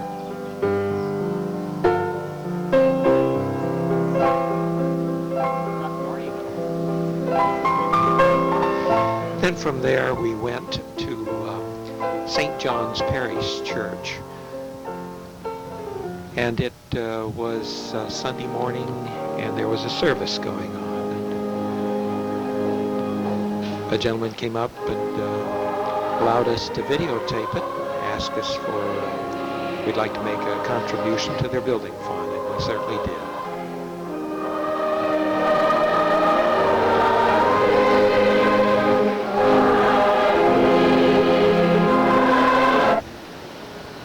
Now we're on the outside grounds. You can hear the singing coming from the inside.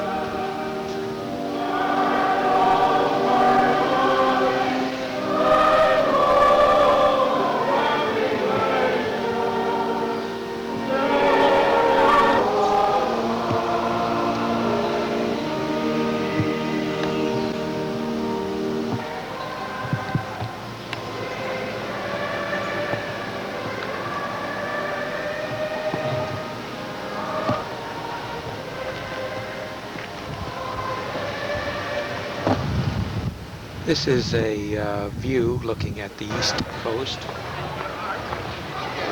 in front of the church, and the service is over. Now we're heading back to the ship.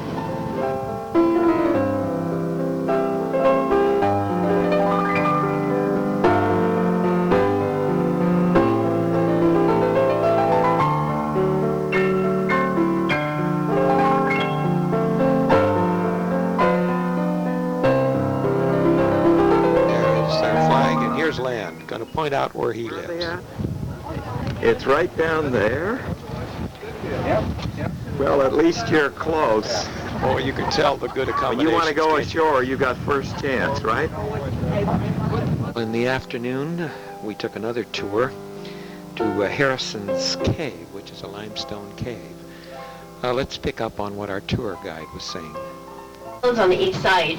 The reason being there's rocks and reef near to shore, strong currents and undertow, and the swimming isn't very good. It can be rather dangerous on the east, so we always advise visitors keep their swimming to the south or the west. Well, here we are in a tram. It's a battery-powered vehicle in front, and we're putting helmets on. Keep the water drips from getting in your hair, and also something that might fall on your head. So here we go down into the cave. Any of the cave formations. This entrance tunnel, along Macy Avenue, is not the natural entrance to Harrison Cave, but was estimated because of the location of the administration center and to accommodate the cave vehicles. Harrison Cave is a fairly young cave, approximately 500,000 years old.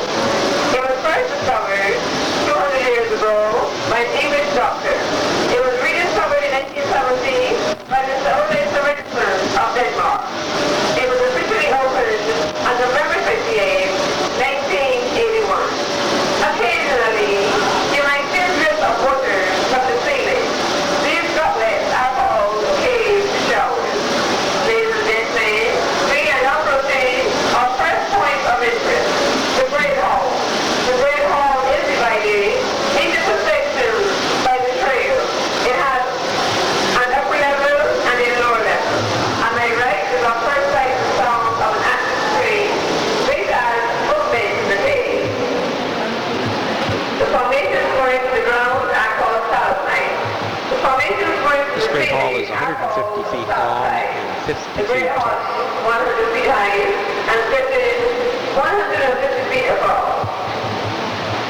The abundance of formations in this area is due to the porous nature of the rock.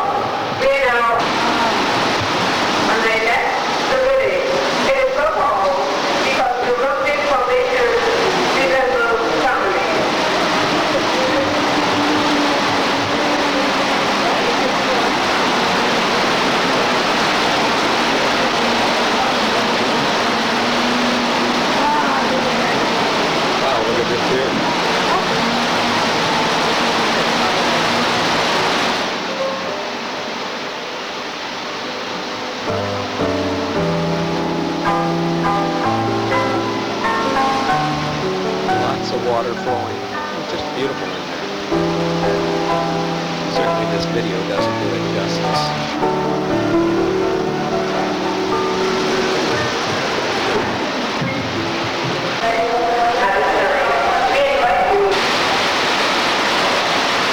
This was a stop, and if you get off, take a look way back here.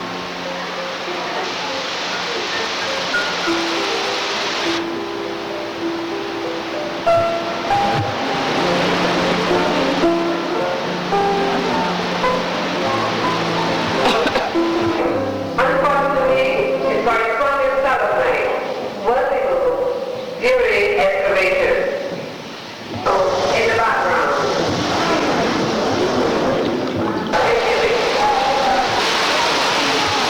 This was quite a falls in the cave. There's an odd formation. Before these 2 weeks and form a column.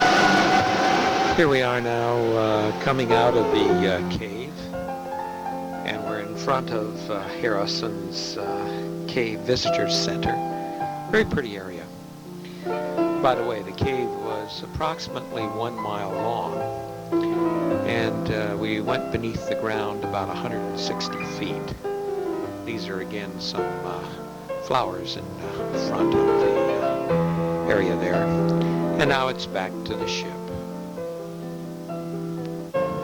Well, we're back on ship, and it's about 5 o'clock, getting ready to depart Barbados.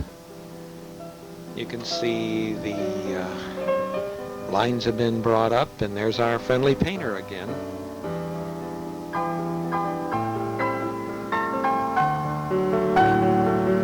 There he goes. And there's the captain. Now, this was really something to get out of this particular harbor. What we had to do was to back up and turn the ship 90 degrees. He had very good use of his thrusters. This tugboat was standing by just in case we happened to hit this breakwater that you'll see ahead, right there.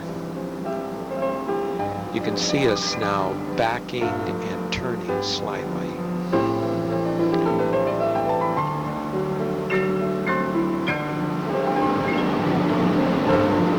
There you can see where we've come from.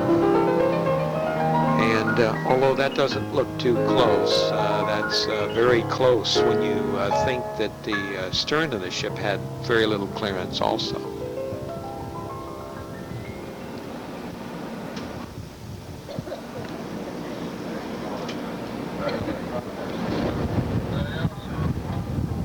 There he is working the thrusters.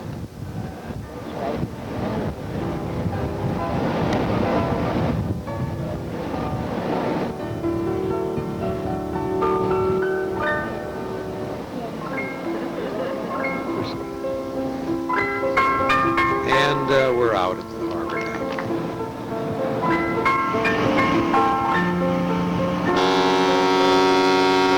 How'd you like to be playing tennis right under where the big toot went off?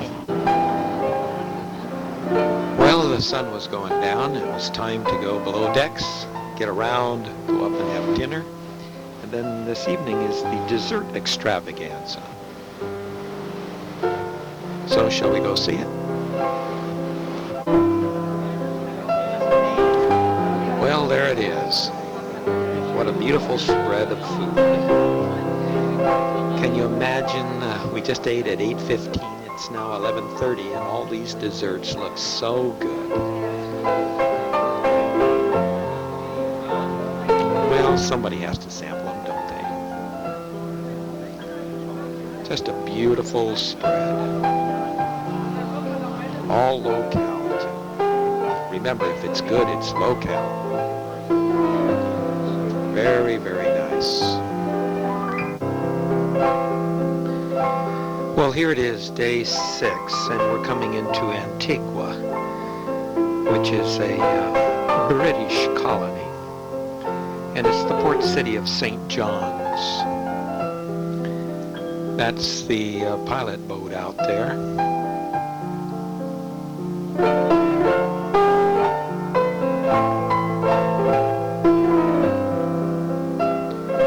Here it comes alongside. It's about 7:45 a.m. Now, Antigua was discovered by Christopher Columbus on his second voyage to the New World in 1493.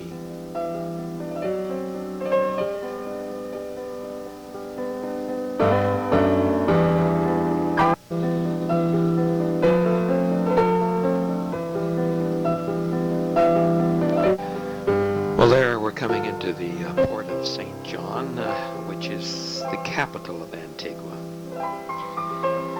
And we were told that the island experienced dramatic changes in the 20th century, that during World War II, the British leased the military bases on Antigua to the U.S., resulting in the construction of roads, deep water piers, and airfields. And let me tell you, I don't think the roads have been repaired since then, as you'll see. And now we're all going to go on a tour and going out to Nelson's Dockyard. Breakfast first, and here we go. Let's listen to our guide.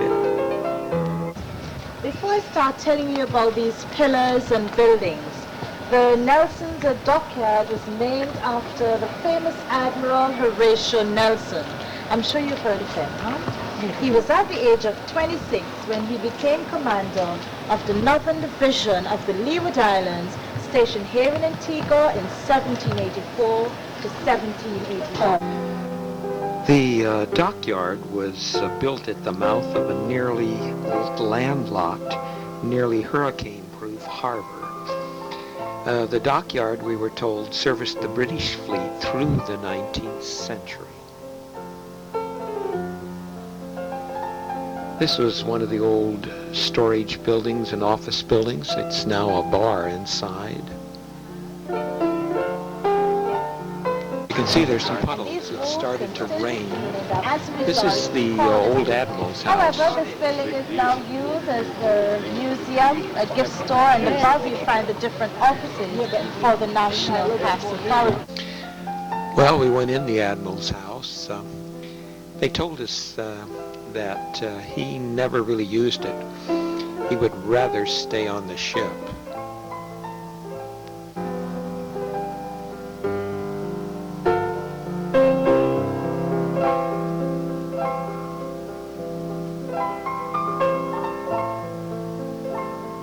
Now we're at the foot of the dockyard, and those big capstans were used to pull the ships up in the olden days so that they could work on them. Now at this harbor there are yachts, sailboats from all over the world. Take a look at some of these places.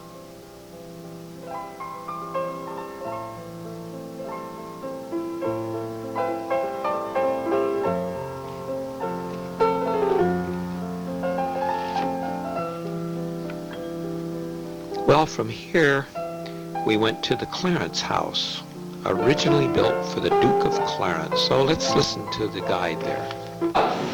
This is the name of the building, Clarence House. And what I'm going to do, I'm going to speak to you from this room here. And then I'm going to give you the opportunity to look around the building on your own. Now, first of all, Clarence House. It was built in 1786. It was built by the British for the Duke of Clarence. That's a painting of the Duke of Clarence right over there, who later became William IV, King of Great Britain in 1830. But presently, this building here, it is the Governor General of Antigua and Barbuda country resident. But fortunately, the governor, he have more than one residential area. So the governor, and to me. Well, you sure know what that is, don't you? And this is the Duke of Clarence.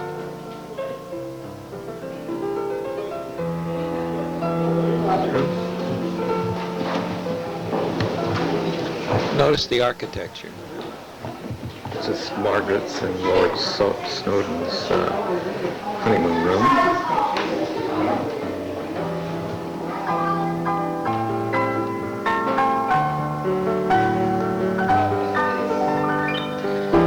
Here's the outside of the house, and it's located on a hill above the English harbor. And that's the harbor. Very pretty there. And it overlooks the dockyard that we were just at.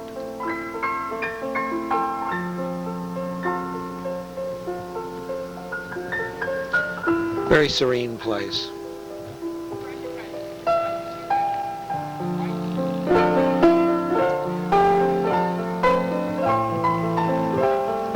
Take a look at the year on this big cannon, 1791. We went to Shirley Heights. It was a very interesting place. We had a rum drink there, and then we went out on this terrace and overlooked the dockyard that we were just at. There's where the dockyard is. This was really an old garrison, and they could see all over, and that was an old fort, and we'll be going there in a few minutes. But the view up there was spectacular. The Fort Shirley was named for General Sir Thomas Shirley, who was the governor of the Leeward Islands from 1781 to 1791.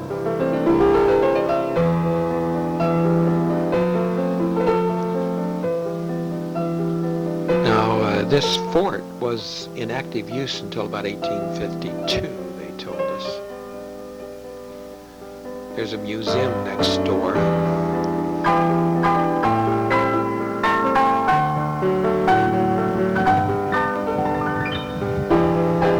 Now this was the Royal Artillery. It's the ruins. From there, we headed back, and let me tell you, the roads are bumpy. I was trying to hold the camera steady. There are so many potholes. And as you can see, there's a lot of poverty, too. The unemployment rate is pretty bad there.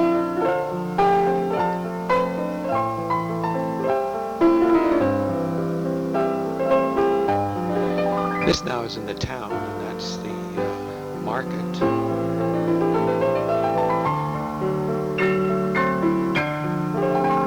Look at this gentleman walking around the corner there. He had something on his head he was carrying.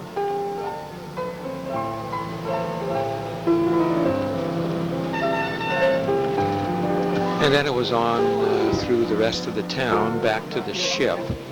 And at the ship, we got there just in time to see the end of the bingo game. Here they are. Have you got a winning card? Losing. Last time we got one out of the whole thing. Is that right?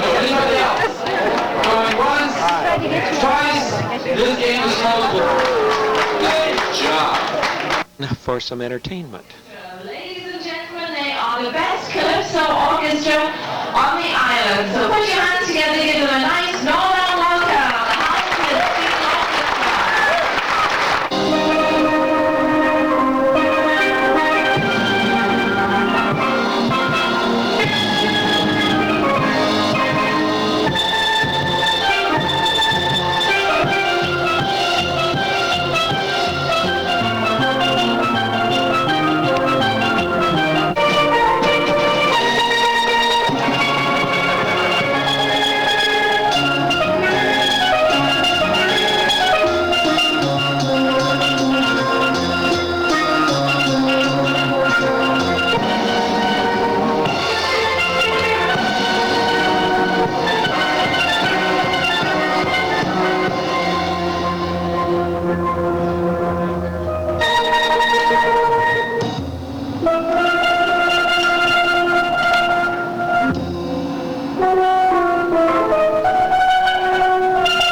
same thing. I'm going to learn on $5 bill.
It's day 7, Tuesday, and we're just coming into St. Thomas. It's about 7 a.m. Now, St. Thomas is the second largest of approximately 50 islands that are part of the U.S. Virgin Islands. It's certainly well known for its good shopping, and that's probably what makes it the busiest cruise ship harbor in the West Indies. Now today we have a neat trip planned. It's a cruise to St. John's, and it's on this real neat ship, Leland Sneed. So let's enjoy it, shall we?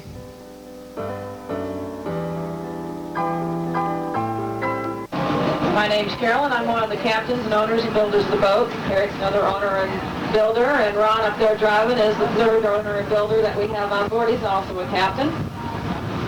And if you have any questions about the vessel, we'll be happy to tell you about builder. I would like to take each one of those.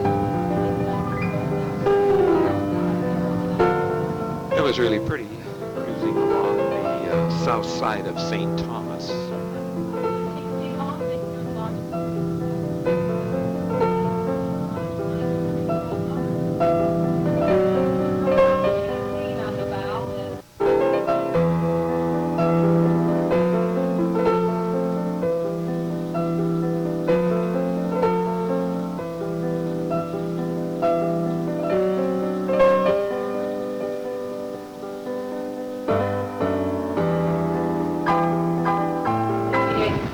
Wednesday's got to be a pretty heavy day down here in St. Thomas, so she's staggered her schedule for us.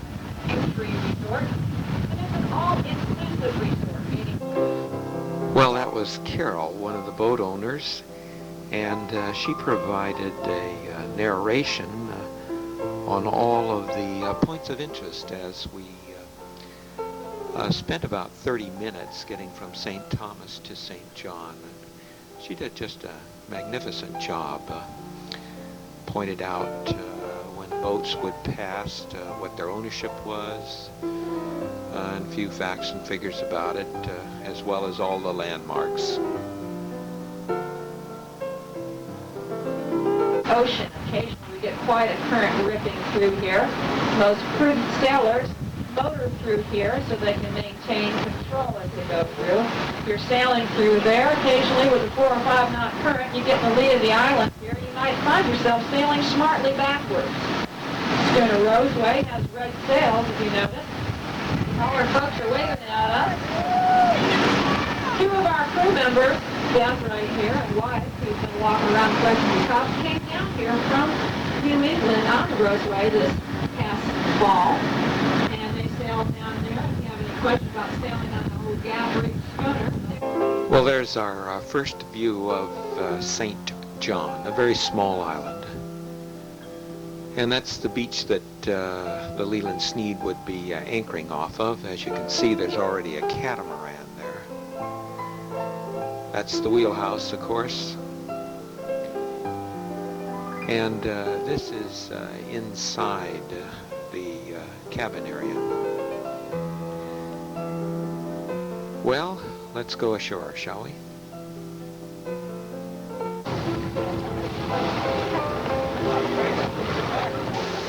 Well, this was our transportation to shore. Lois and I went ashore and walked the beach.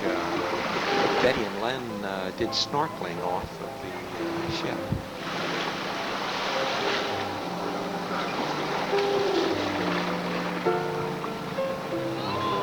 Beautiful spot.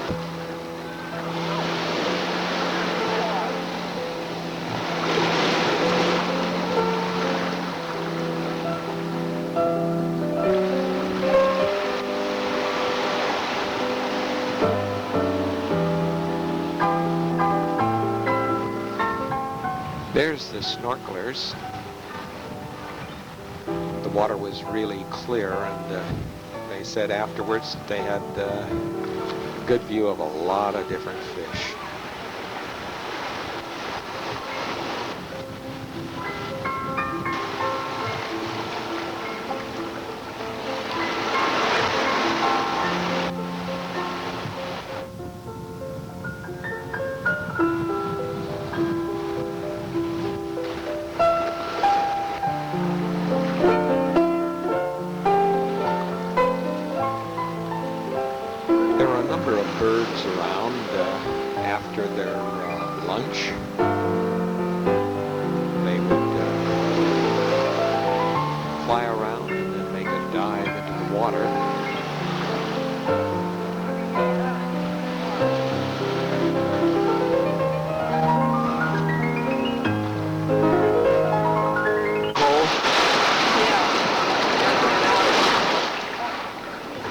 nice here, isn't it?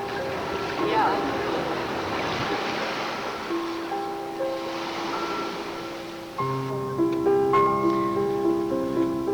Now we're going back to the ship.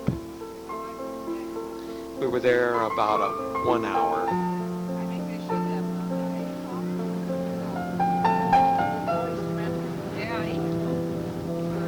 Well, there's one place, one you can see that's sticking up in the air.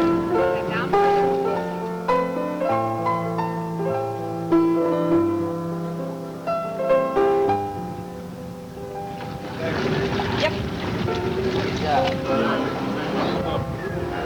Hello? Hi, Betty.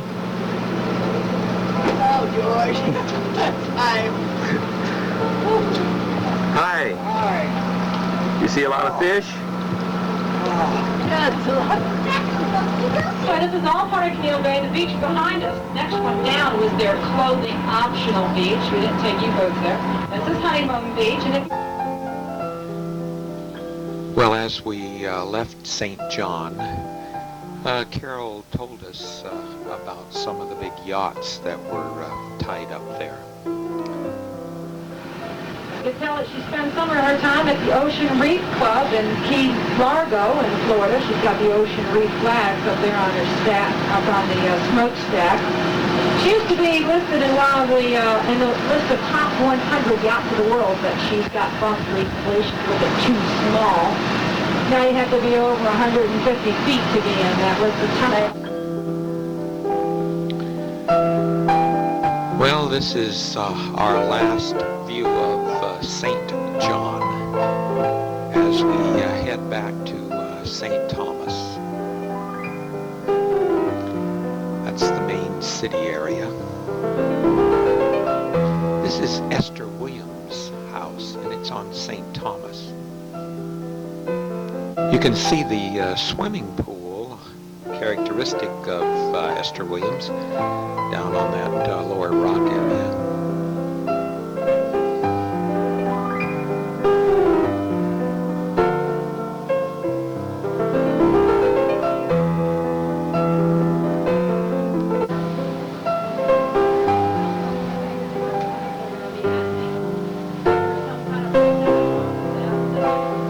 Well, that is one of the taxis that take you between St. John and St. Thomas. That's the Norway, anchored off of St. Thomas. She used to be the USS France. She has such a deep draft that she must tender people at all of these ports. Well, here we are, returning to St. Thomas. That's another view of the Norway. And here we are. Our ship is, as you see, nestled between two other ships now. And now we'll go on aboard and have lunch and take a look at some of the pictures that the photographer put up. Those were taken the night before at the Fun and Games out on the Lido deck. There's Lois with a banana between her legs, and she had exchanged that with me. We were on teams, and there's Betty and Len doing the same thing, and our team won. Hey, that's Dick, and that's Catherine, and that's Bill, and there's Gloria, and there's Lois, and Betty and Len, and Lois again, and there's Lois and I, and there's Catherine and Dick, and over there in the corner is Maria and Jack. Well, the hour is approaching 5 p.m. and we're getting ready to depart. That ship in the front of us is a Carnival Lines. It's the Celebration, of course. And there was a young chap up there trying to fly a kite.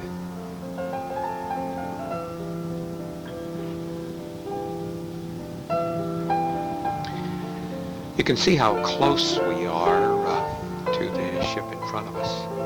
And there's our painter.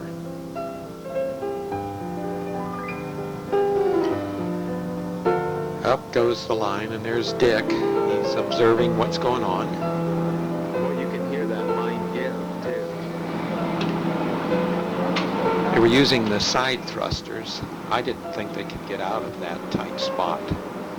We must have had about 100 feet total between the bow and stern of the ship and the other two ships. There was the Celebration in front of us, and behind us was the Royal Caribbean's Nordic Prince. There's the side thrusters.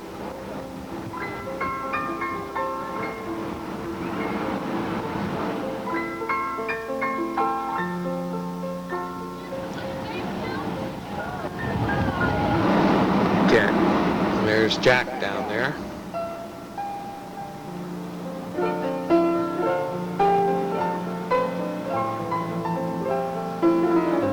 And there you can see the Nordic Prince, and we're out of our parking spot.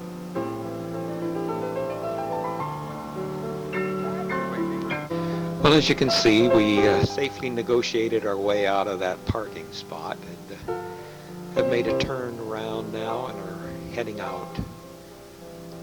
There's our painter again.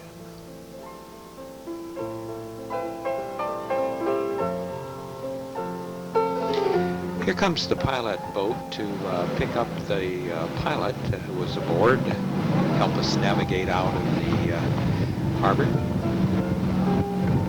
Listen to this salutation.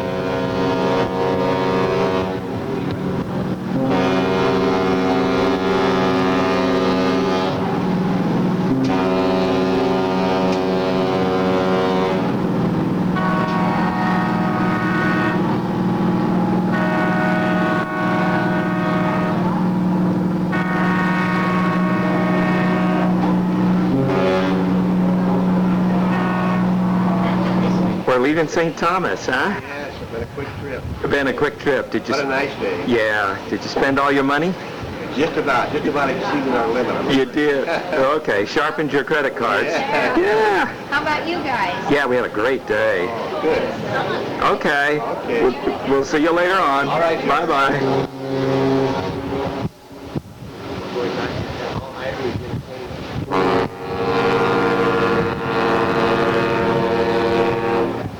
More salutations between the ships.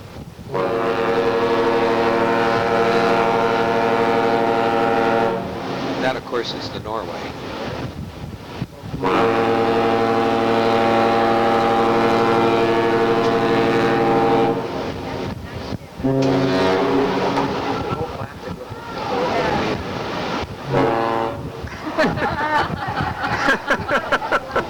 Give him another.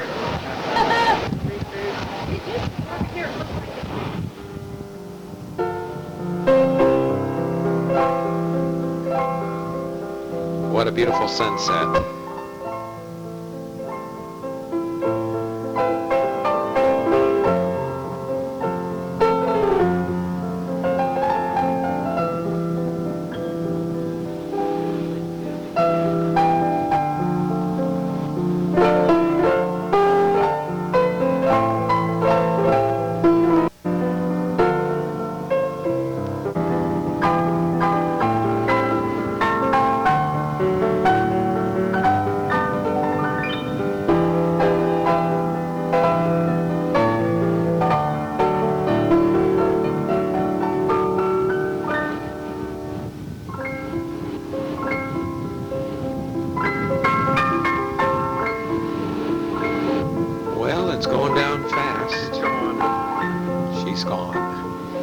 It's a great time to walk around the deck, shall we? Wonder who's out there. Hey, there's Jack and Maria. We've got the walkers, all of them. George Otis. Yeah. Well, it's time for the evening's activities. Right now we have a very special show in store for you, as the performers are not professional entertainers. These are the gentlemen you see each and every day, either down in the dining room or cleaning the cabins. We are very, very well, proud of our Indonesian staff, but these gentlemen do a fabulous job with this show, as you're about to find out. But to MC the show, ladies and gentlemen, please put your hands together and welcome a very familiar face.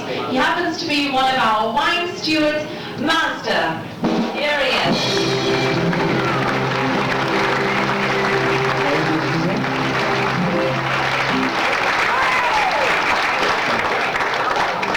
Good evening. Good evening. See more than 2,000 people. So first of all, I would like to thank you all for attending to the Indonesian Culture Show. And I believe some of you don't know where Indonesia is. Of course, tonight I would like to explain a little bit. Indonesia is a group of approximately 13,000 islands with 600 islands inhabitable and located exactly between main Asia and Australian continent. The weather what we have is wet to wet and hot to boiling hot. So we do have two seasons, rainy and dry season. And the religion, the majority is Muslim, but we do have also Catholic, Protestant, Christian, Buddhism, even animism, and Confucian. It does mean the Confucian religion, but it's religion for Confucius. And the biggest income for our country is oil. So we produce oil, maybe number 6 in the world. But we do also export several items such as timber, gold, silver, coal, tin, zinc, and waiters. That's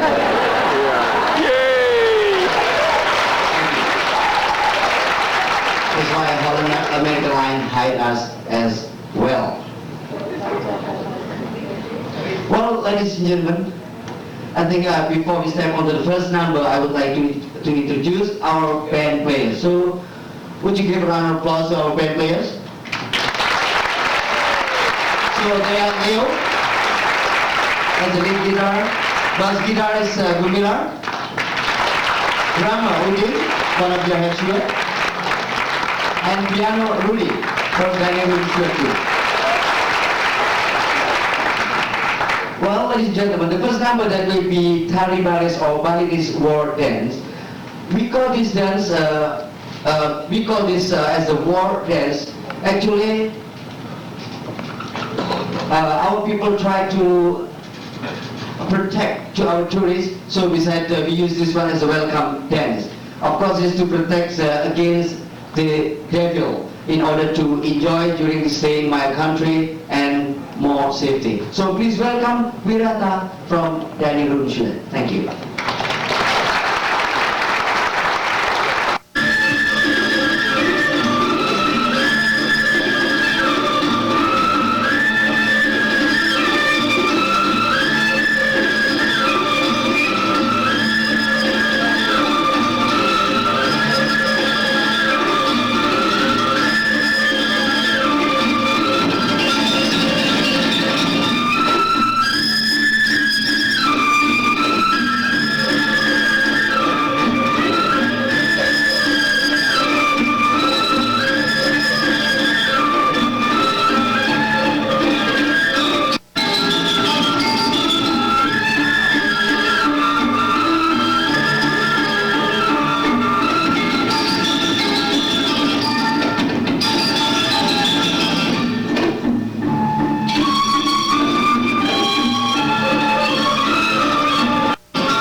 Well, ladies and gentlemen, the next number that will be Kembala Sapi song, a cowboy song. Now you know that we do have cowboy as well as in Texas. Only ours, they ride on the buffalo instead of the horses. So I believe you recognize him. He's the one who keeps saying, "Ma'am, sir, what's your step?" He is from that department, Don Sebastian. Thank you. Saya ini kepala sapi yang menyanyi ya play, ditinggal kerjanya si kepala sapi yang sayang ku pikirkan lagi.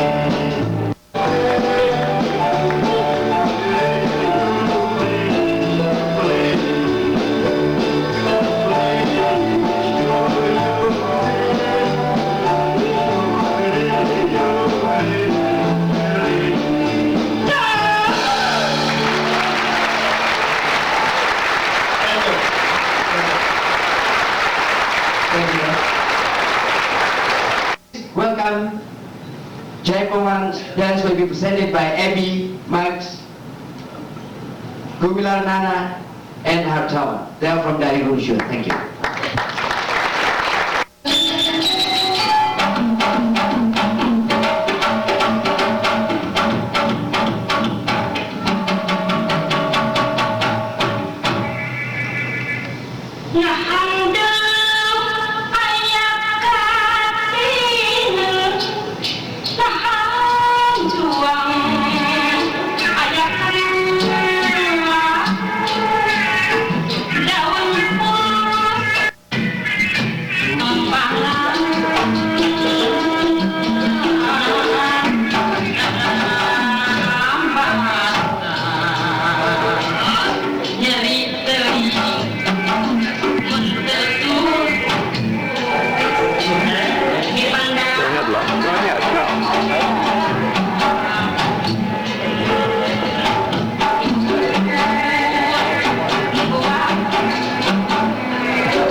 One of your dining room winners. Thank you.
Kecak dance, which is choreographed by Wirata, one of your dining room students. Thank you.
tonight he would like to create his own song because he loved Elvis Presley. So please welcome Rocky, Indonesian Elvis Presley. Thank you.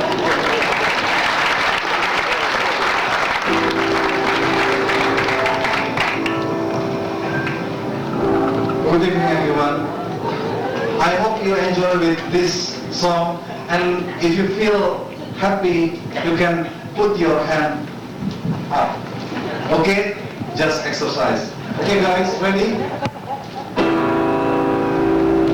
Yang dulu pernah kau lupakan, sekarang dia terekam kembali. Coba kau dengarkan.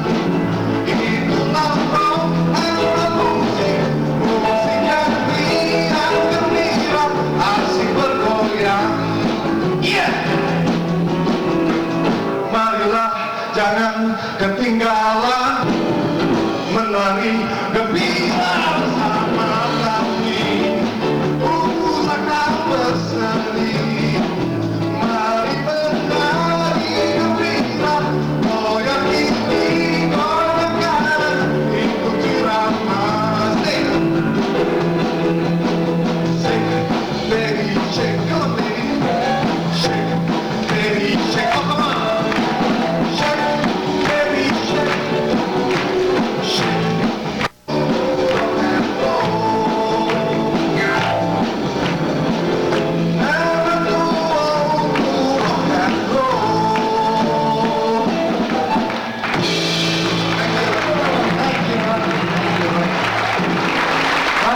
We show you an angklung concert. That's the highlight of our show. This angklung is exactly made of several kind of bamboo. One is shortcut and the other one is long. And each got the, this instrument, they have the same tone. And this instrument was found in our country approximately 200 years ago in West Java by Mr. Rangga Sumitra. Now it's continued by Daim Sasmita, his son-in-law. So this angklung concert will be conducted by Jumino, one of your wine steward, and I will be disembarked also in Fort Lauderdale. So please welcome angklung concert, which is conducted by Jumino. Thank you.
guess what this will be?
To our cruise director, Ms. Susan Wood, who gave us an opportunity to show our culture show tonight. So finally, I would like to hand back this microphone to our beloved Ms. Susan Wood.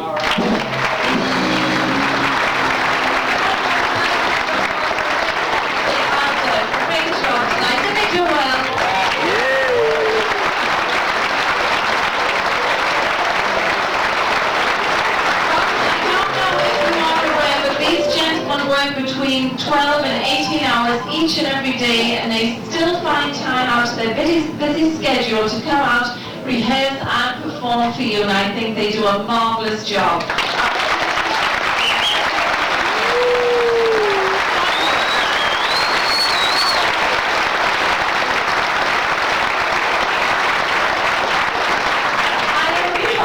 Nobody sitting back in their cabins wanting something, because all of the cabin stewards are up here. Well, our Indonesian crew would like to finish off the show with a very, very special song, Hello, Hello Bando. It's a very patriotic song. If you know the words, folks, please sing along.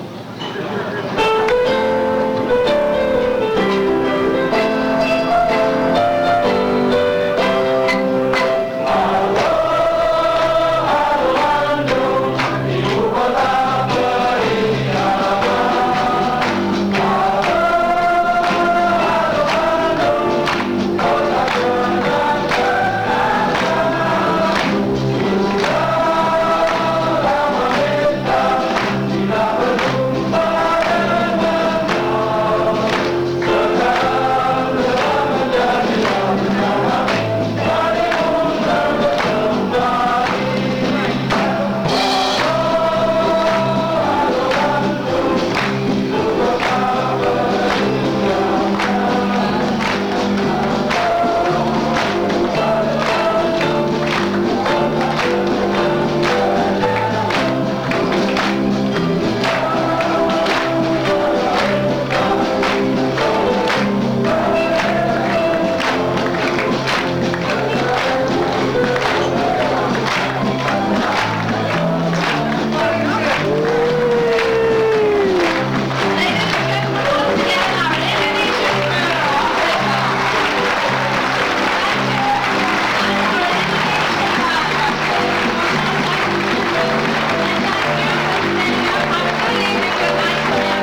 Well, it's day 8, and as the piece says, it's somewhere out there.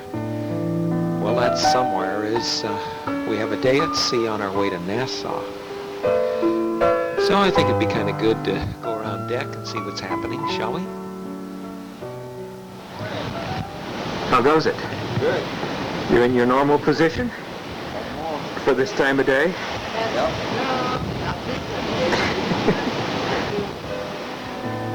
Well, from there, we went to see a fondue demonstration. Chardonnay, which I think they're using this morning. You don't want a sweet wine like a Riesling, a Blue Nun or something. Great. But when you add the combination of kirsch and cornstarch, that's going to be better than that. But then they'll add the kirsch and cornstarch. And kirsch is nothing more than a cherry flavor. You put cure and do we have it? Oh, okay.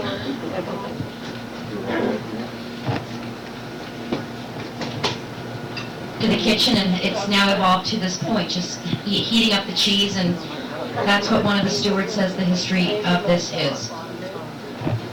Don't make it too strong. Get them blind.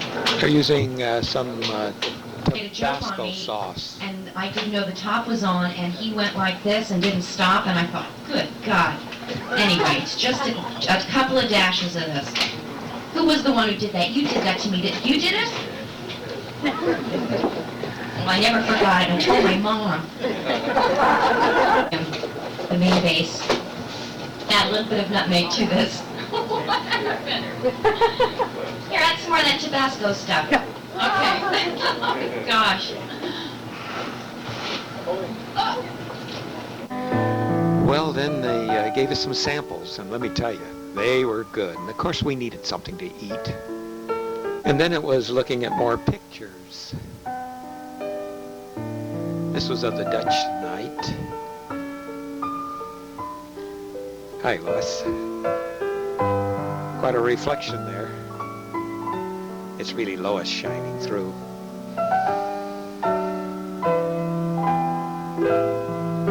There's Betty and Dick. And there's Dick. And Betty. And there's Don. Raylene.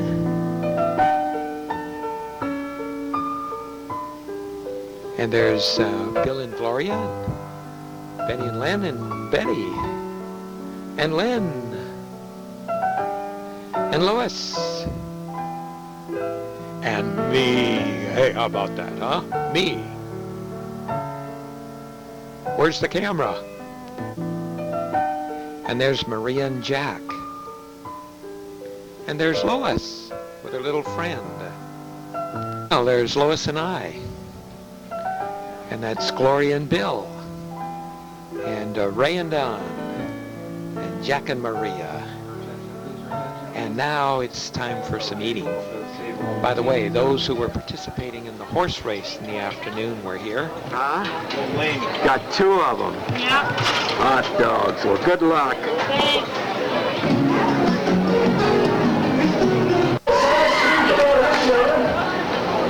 Well, this is the Pool Olympics. And what the object here was to fill up this bottle in the guy's trunks with this ice water.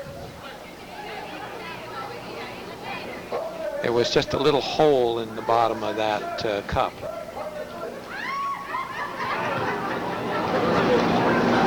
Okay, let's go. Let's go. He's still not going. The doctor's having a little trouble with him. Starts on the second rally. Okay. Okay, sit. Last shark, big week for the Sharks. This game, they put a bunch of ping pong balls in the pool, and the girls were to run and dive in and put as many in their suit as they could.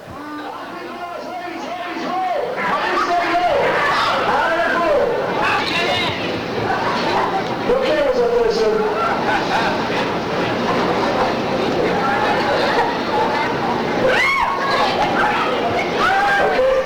They're not singing. That's an interesting technique. They're not working on the end of the pool. Okay, so if you don't go,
And oops, there goes 15 and 2, okay, 51, 52, 41, 42, 43, 44, 45, 46, 46 for the Sharks, okay. Well, the friends, looks like you got it wrapped up. Let's see if you can go to the ship's record. How many you got now? How many are there? 52. 75 is the ship's record for one team, okay? Let's see if we can break the record here. We don't need to break the record. Wait on, man. We'll see if we can break the record. This is a code in world history. There's reporters here. Okay, 53, 54, 55, 56, 57, 58, 59, and 60. 61, 62. It's not as bad as you think, don't worry. 63, 64, 65. This may be close. 66, 67, 68, 69. Go for the full game's record. 70. Need 5 more. Here we go. 71. Okay. 72. 73. 74. 75. That's a top record. 76 to record. 39. First team to make 80 barrier. 81. 81. Looks like we got to go down to a wait for the ball back, taking a team in between, and then they swing away from the pool until each member of the team is started. On 2, on 3.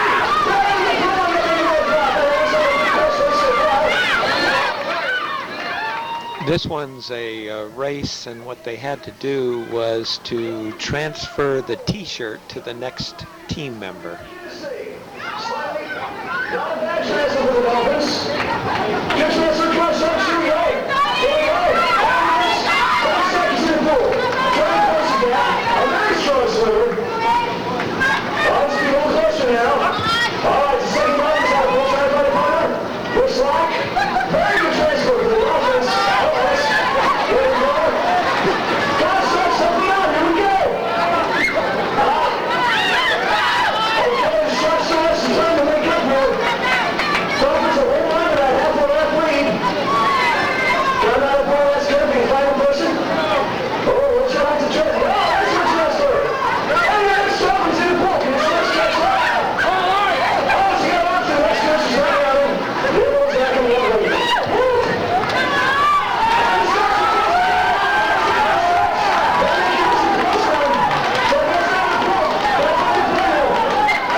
What were you doing over there, Betty?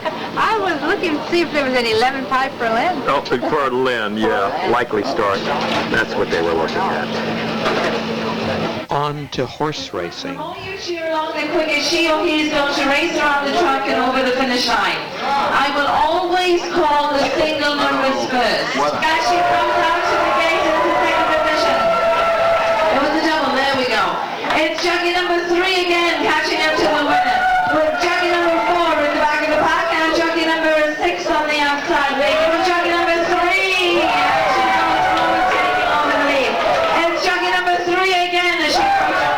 By the way, check out number 5. I think you'll recognize her from the streetcar named Desire and the Masquerade Party.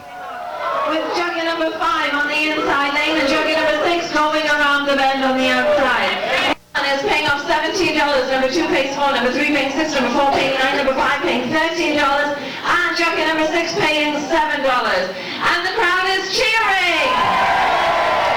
And the crowd is booing! And the crowd's going nuts! Nuts, and they're off and racing, and it's still anyone's race. We have jockey number 5 making a move coming up to the line, with jockey number 6 going around the bend, but it's all over with jockey number 4.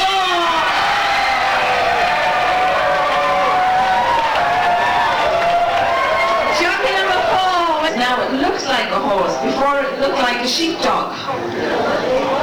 Tell us a little bit about this beauty. It's Jane Ford, over in Portsmouth, Ohio.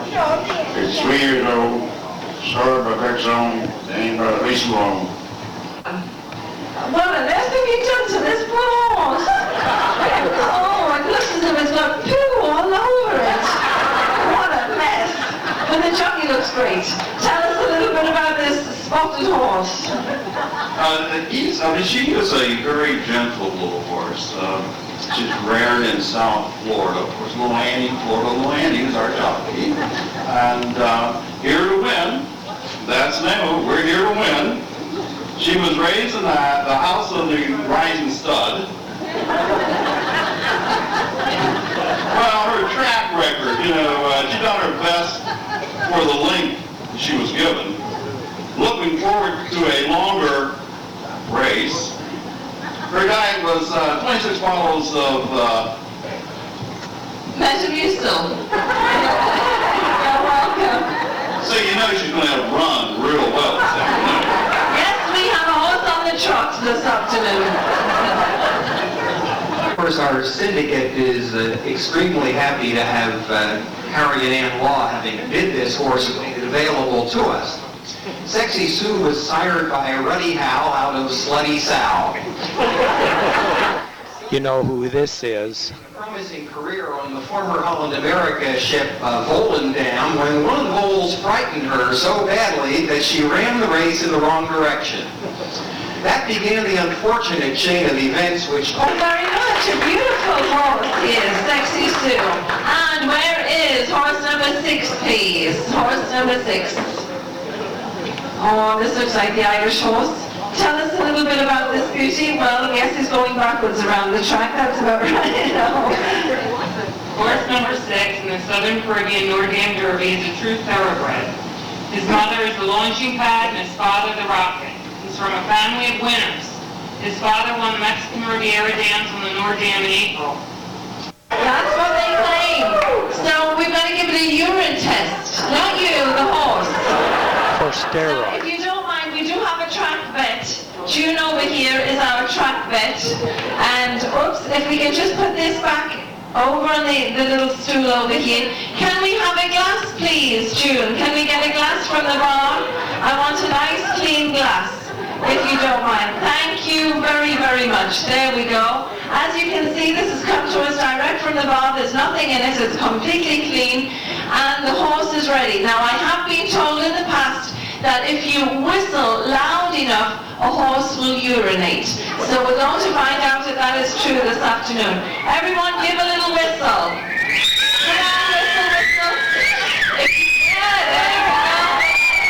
Right. Yes, it's working. It is working. Okay, thank you very much, horse. Thank you. Thank you. As you can see, it's a little cloudy.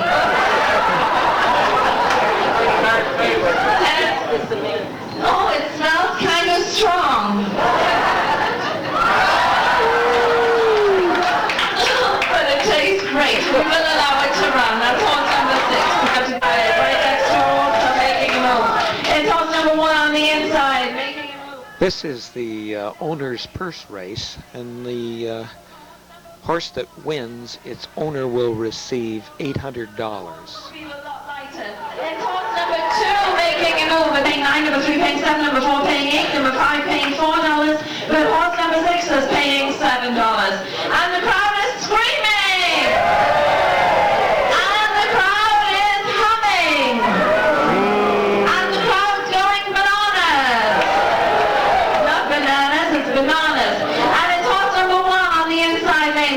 number 2 in the middle of the pack, and horse number 6 in the back of the pack coming up to the halfway mark. It's horse number 4 getting the whip, but we've got a double. It's a double, horse number 5.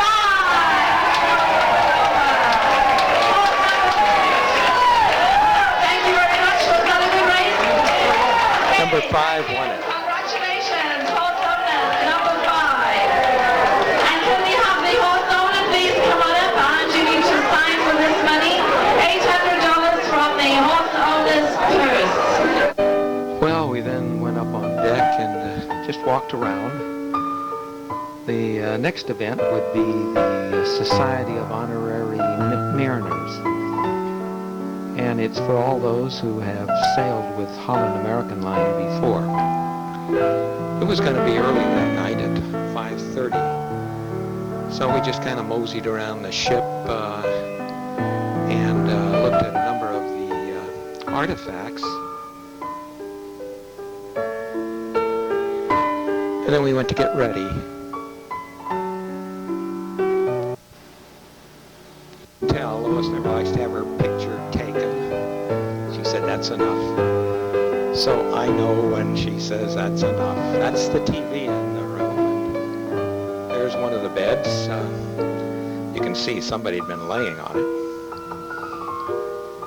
And there's a shot of the cabin, another bed, little dressing table, and there is out the window.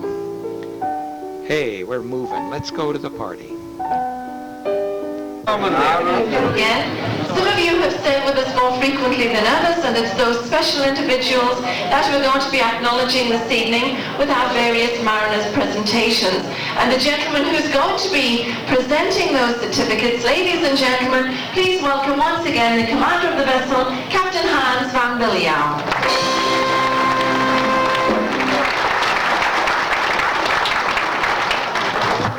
Good evening, ladies and gentlemen. Welcome to this party for repeaters of Holland American Line. For a cruise company, it is a great compliment when their passengers are coming back over and over again. And we feel proud to have such a distinguished and certainly discriminating crew. We must do something right.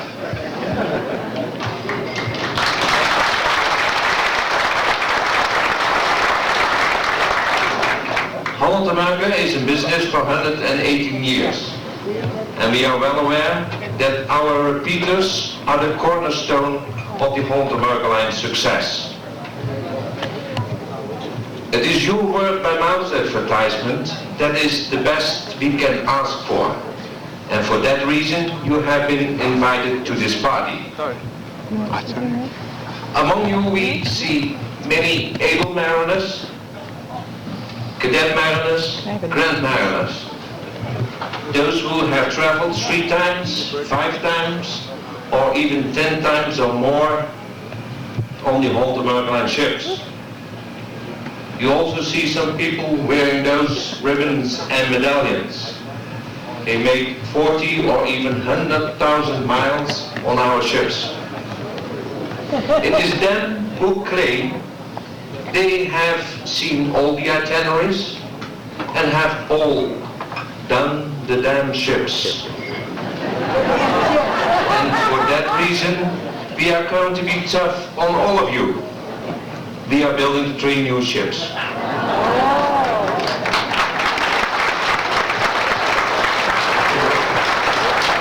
They will be ultra deluxe and the most innovative ever built for Holland America Line.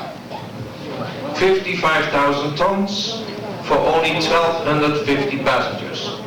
It will have the beautiful names of Statendam, Maasdam and Rijndam. First one is the Statendam to be delivered December this year. We also bring more variety in our itineraries. Like we make cruises again to Rio de Janeiro, go around South America, we go to the South Pacific and the Orient, and next year we even have again a world cruise. We also go to Europe on the Statendam, visiting the Mediterranean and the Baltic. All this information just to whet your appetite for future cruising. Now it is my pleasure to honor you for your continuous support, and therefore I'd like to enroll some new members to the Society of Honorary Mariners of Holland America Line. However, before handing out the certificates and awards, I'd like you to know that for us it was a pleasure and an honor to serve you. And we all look forward to sail with you again in the near future. Secretly we hope it will be on our beautiful Noordam. Thank you. These medallions were for those who sailed at least 40,000 miles.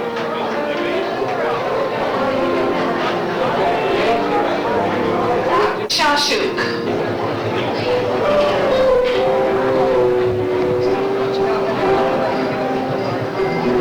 Is Mr. Medal? 100,000 mile medal. That's a lot of cruises.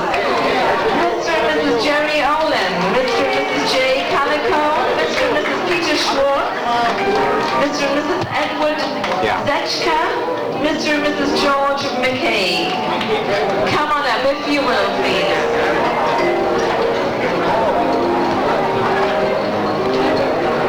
The two there in the black were at the next table over, and he was the lawyer for Holland America. She's looking at us there. By the way, they all sat at the captain's table at one time or another. That's 100,000 milers. Thank you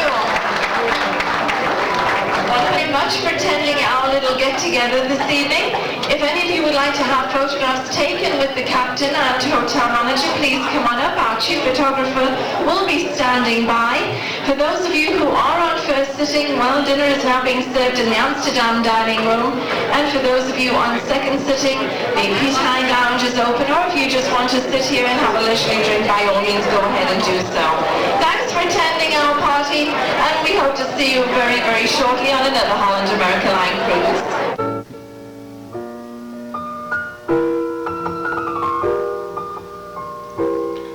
Well, right after the party, I went out on the Lido deck and watched the sunset.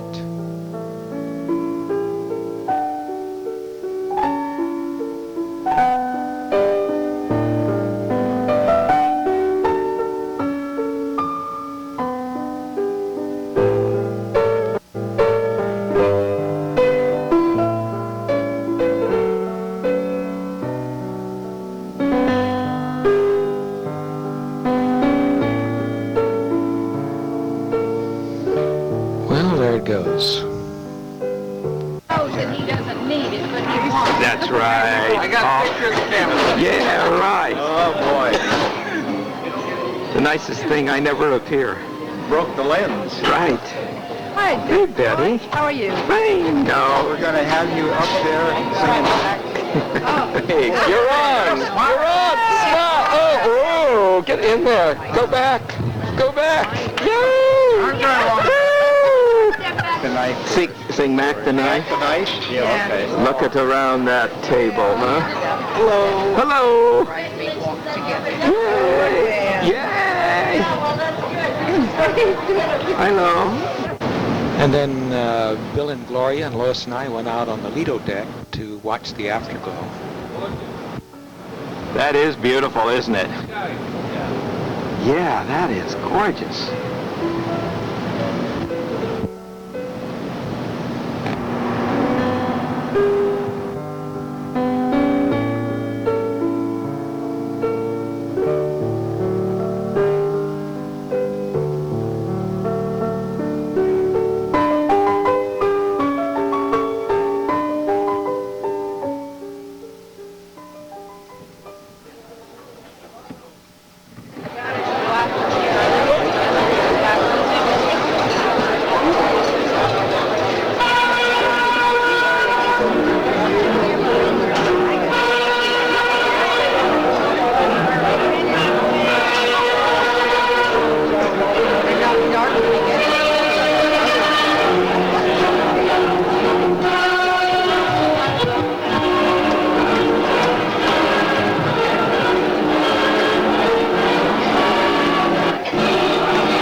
Baked Alaskan.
For the fire.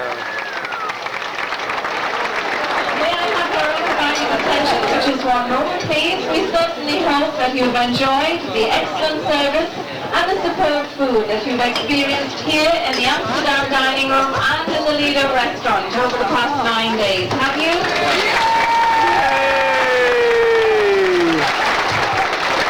At this particular time, I would like to call your attention to a small group of individuals who represent the many chefs who work so very hard to prepare for you over 4,000 meals per day. Not to mention the amount of meals they prepare for our 530 crew members aboard. Ladies and gentlemen, please cast your eyes to the rear entrance of the dining room for the chefs of the Noordam kitchen.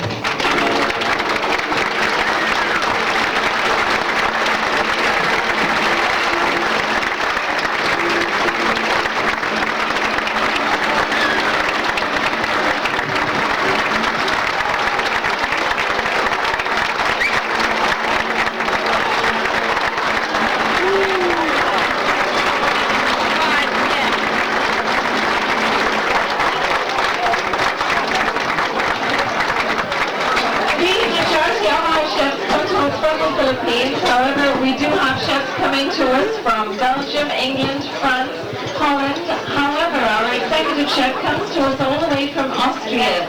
You didn't have the pleasure of meeting him on the first evening out when the captain was making his formal introductions, because naturally he was down in the kitchen preparing a marvelous feast for you. So here he is tonight from Austria, our executive chef, Franz Schone.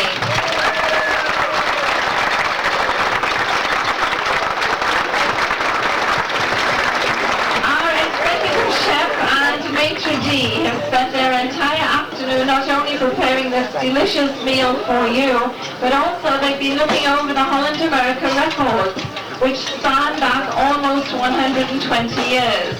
And according to them, on this particular cruise, and never ever before, have so few eaten so much in such short a time. And they also claim that the baked Alaska is completely calorie-free, so enjoy it. Once again, ladies and gentlemen, the chefs of the Noordam kitchen. There is the low-calorie dessert. Boy, doesn't that look great. Cherry's Jubilee.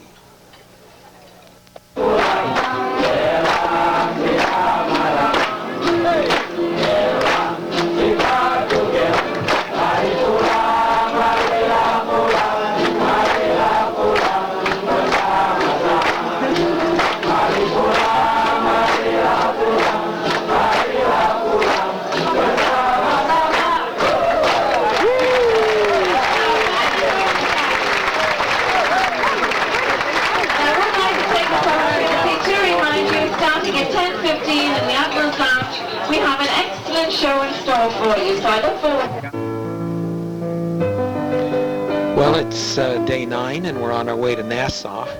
This is looking out the porthole in the morning. And let me tell you, it was pretty rough that night. You can see right there, the water just slurps right over the top of our porthole. Well, that won't dampen our enthusiasm. We're looking forward to a great day here in Nassau. Well, the day started off with a what they called a passenger states party. It was a scavenger hunt, and it pitted country and region against each other. Odd earrings. 4 odd earrings. 2 if you go through customs looking like that. 82 points. But we have a tie between the West and the Northwest and the Midwest and the South coming up with 87 points.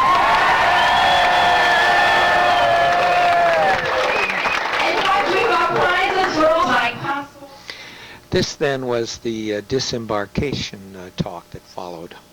Clothes that you intend to wear tomorrow, because it happens every single week. Somebody is getting ready for bed, they pack the suitcase, they pack everything they're wearing, they leave nothing out, and tomorrow morning they come down to the front office with just a towel wrapped around them and say help. So leave out the clothes that you intend to wear tomorrow. Leave out things like fruit or plants. You cannot take all folks. Should I say in your cabin? So the gentleman just walked in with a huge set of boobs. Very delicate subject with Holland American Line. And that is one regarding our onboard survey booklet. You are going to receive one of these little booklets in your cabin sometime this morning, hopefully lifetime. I want you to know that this has been the best vacation we've ever had. And I said, thank you very much. They gave me their booklets to put in a little box. And when I opened it up, I realized that they had circled an 8. And I explained to them, ladies, a 9 as fast as good, and an 8 as fast as not as good. And I thought you'd had a great time, so you should have circled a 9. And they said, well, we circled an 8 because it was raining all cruise long. We've got nothing to do with the weather, so we certainly hope we lived up to a 9. Hi. All you crazy people who took your clothes off in front of me. Rabbi, I'm surprised at you. You didn't think you could do that a week ago when I introduced you to the captain, did you? Mr. and Mrs. Noordam is a game that we play on board. It's an ice-breaking game, so you all can get acquainted with one another. And they're chosen because of their cheery personalities and, most importantly, being at the right place at the right time.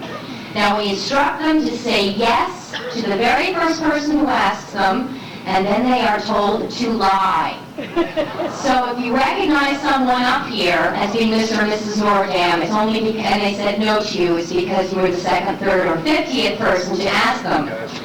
Mrs. Noordam was played by Jerry O'Brien. Come on up, Jerry. It's part of your job. Have a stand here. And her finder was Trina Louisville. Trina, are you here? Yes, she's hiding. She didn't want to come up. Jerry, have a stand right here.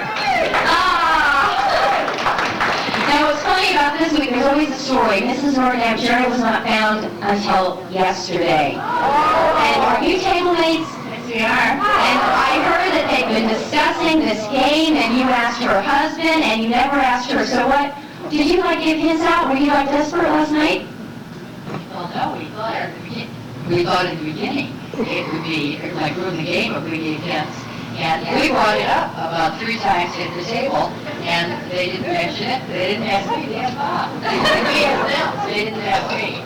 So last night Bob started to talk about it again, and this time, Trina asked. You caught on. Wonderful. Here, we'll have a stand over here. And Mr. Noordam, I stopped asking young men to be Mr. Noordam because 2 cruises ago, he was never found. He was a honeymooner and never came out of his cabin. So, I found an older gentleman this week, and I just love him. His name is Edward Wilson. On his 50th anniversary with his wife, Rebecca. And his finder was Georgine Mayer. Come on up, Georgine. Now, you were found on the very first day. Very first day. We were walking around the deck, She came up, she said, "Is your name Edward?" I said, "Yes." She said, "Are you from Chicago?" I said, "Yes." And she said, "Are you Edward so-and-so?" And I said, "No, I'm not that Edward." She said, "Geez, I thought you were Edward I knew. You walked along for about, half around a deck." She said, "By the way, are you Mr. Noordam?" And I said, "Yes, I am." And she went to holler. I said, "Don't holler." Well, it's about 10:30 a.m. and we're out on deck. And that's the pilot boat coming out to bring the pilot so he can help us navigate into Nassau. You can see it is really rough out there. The others, by the way, are playing bingo. The last big pot, so I hope they're lucky.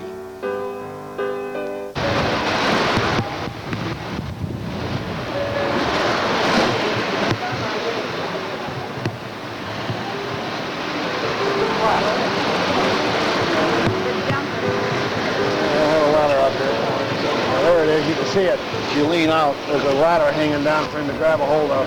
Okay. Boy, that's pretty risky, isn't it?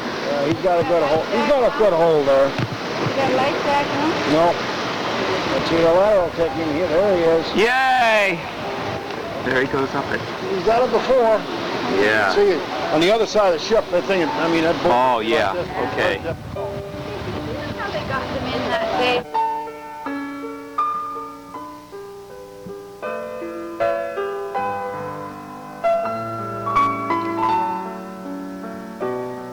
That's the first view of the harbor. And that little lighthouse is out on Paradise Island.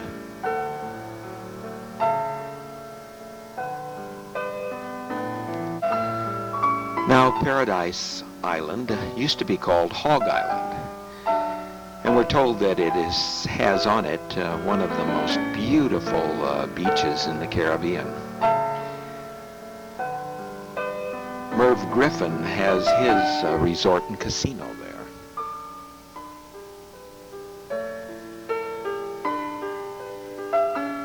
Now, as you can see, Paradise Island is separated from Nassau by that bridge. Nassau is on what they call New Providence Island.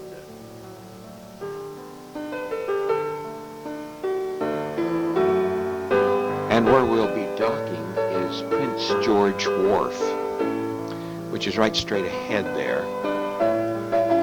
And they told us that it was built during Prohibition in the United States to accommodate the massive new trade of illicit liquor.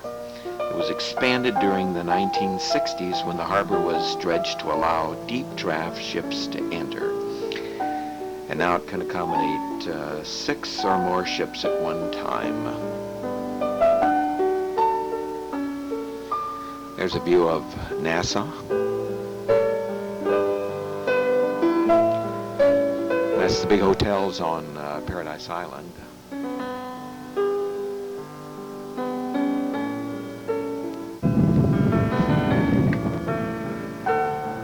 As somebody said, we probably didn't need that tug, but the Union probably had something to do with it.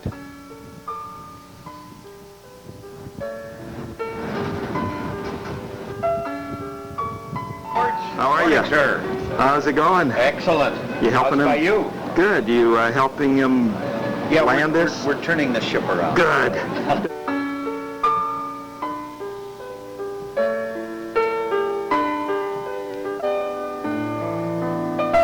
Well, I think it's about time we go down and see how the bingo players came out, shall we? Did you win? That is true. Really? Yes. Is that true? Nice. Yes. They did it. Hey, they did win. How about that? Now, this is the last game. It's a coverall game. And this young couple are waiting to see if they won $4,602. Watch them. 32, 56, 54, 53, 60, 49, 71, 75, 68, 62, 66.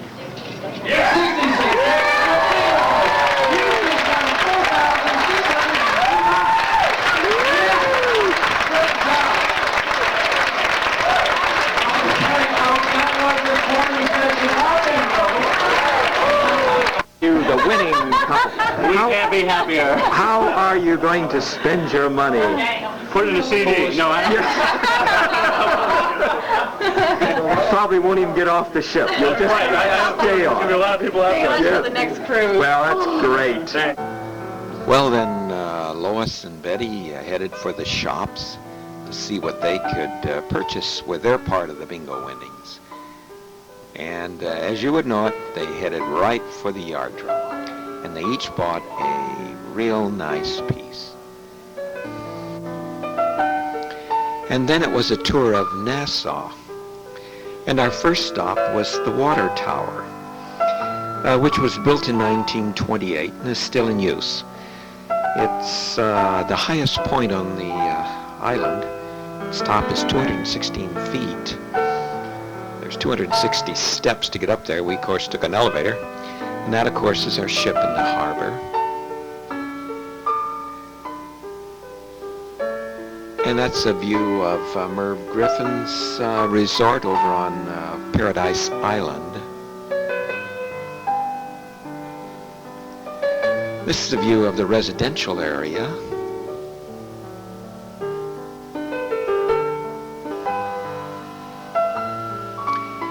And that's a view of the entry into the harbor.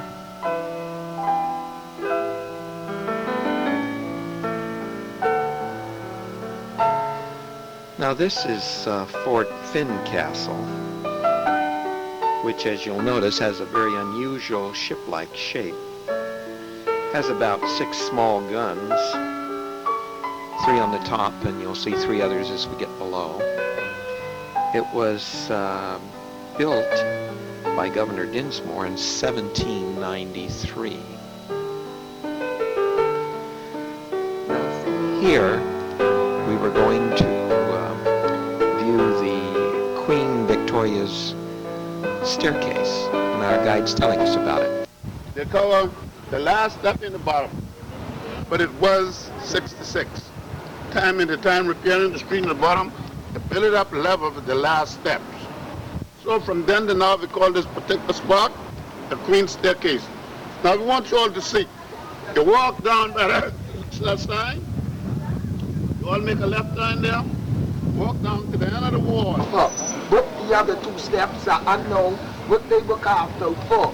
Counting these steps now, you will find 65. When you take a picture, come on down to the landing here. Well, this gentleman was an unofficial guide. There's a lot of them that try to charge you $1 or $2. We didn't succumb. But this particular cut was carved out of living coral rock by slaves almost 2 centuries ago. And as our guide told us, it was realized after they counted the steps that there was 1 step for each of the 66 years of Queen Victoria's rule. Now on to Fort Charlotte, and this was really quite a guy. So let's go on in and just listen to him give us a tour.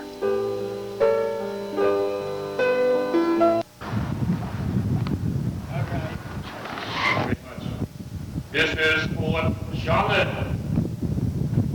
The fort had commanded in 1787 by Lord Moore and was completed in 1789. This fort was made for the consort of King George III. Queen certified in Charlotte for Mecklenburg, Germany. It was built against Napoleon. It's in the book.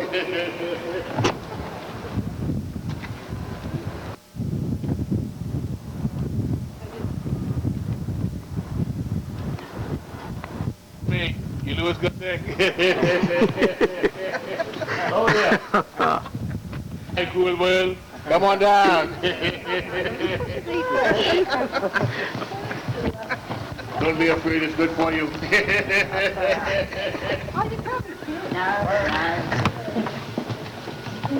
Now we're going into the dungeon. Oh yeah, you might spend a few days, that's all. If you love it, we'll spend a few more. Come on down, come close down. All right, we have 8 steps down, please. 8 steps down. Be careful, please. 8 steps down. Be careful, please. 8 steps.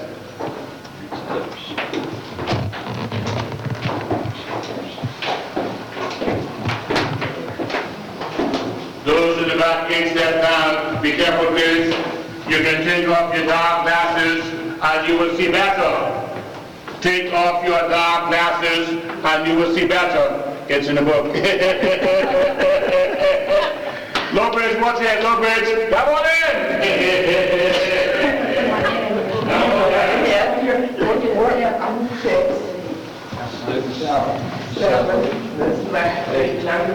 Now we're in one. Jeez.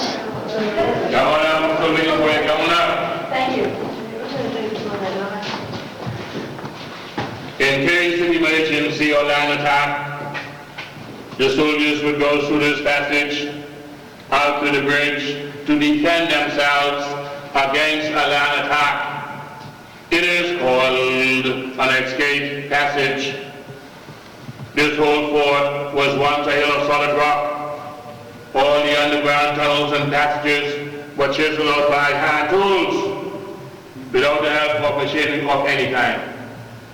Of course, there is the dungeon for the prisoners, and that's where they kept all the bad boys and the good girls. Come on down, 4 steps ahead. Watch your last step coming down. It's a doozy. When you think you are down, you are still up. Be careful with this. Come on down. Be careful with this.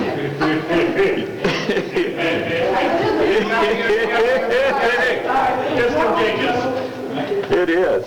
Yeah, come on down. Be careful, steps coming down now. Be careful, please. Come on in. Over here. No more steps, go straight ahead. No more steps, go The dungeon. There's no more steps, go straight to the railing. There's no more steps, go straight. Oh, wow. Straight to the railing? Well, no more steps, go straight. No more steps, go straight. No more steps. This is known as the torture chamber. The lying the prisoner on the rack is being tortured. The man bearing the lamp in his hand is the captain. If that prisoner don't give him the information what they want, they will stretch him both legs and arms. They will pull him apart. This is called the stretching rack. Sure, God wasn't one of those days. All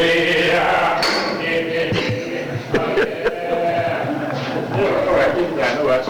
Didn't want to go to the back. Thank you, sir. Thank you very much. Thank you. Thank you. Take your time, no rush. Now, if you want generosity, and the sky is your limit, take your time. There's no rush.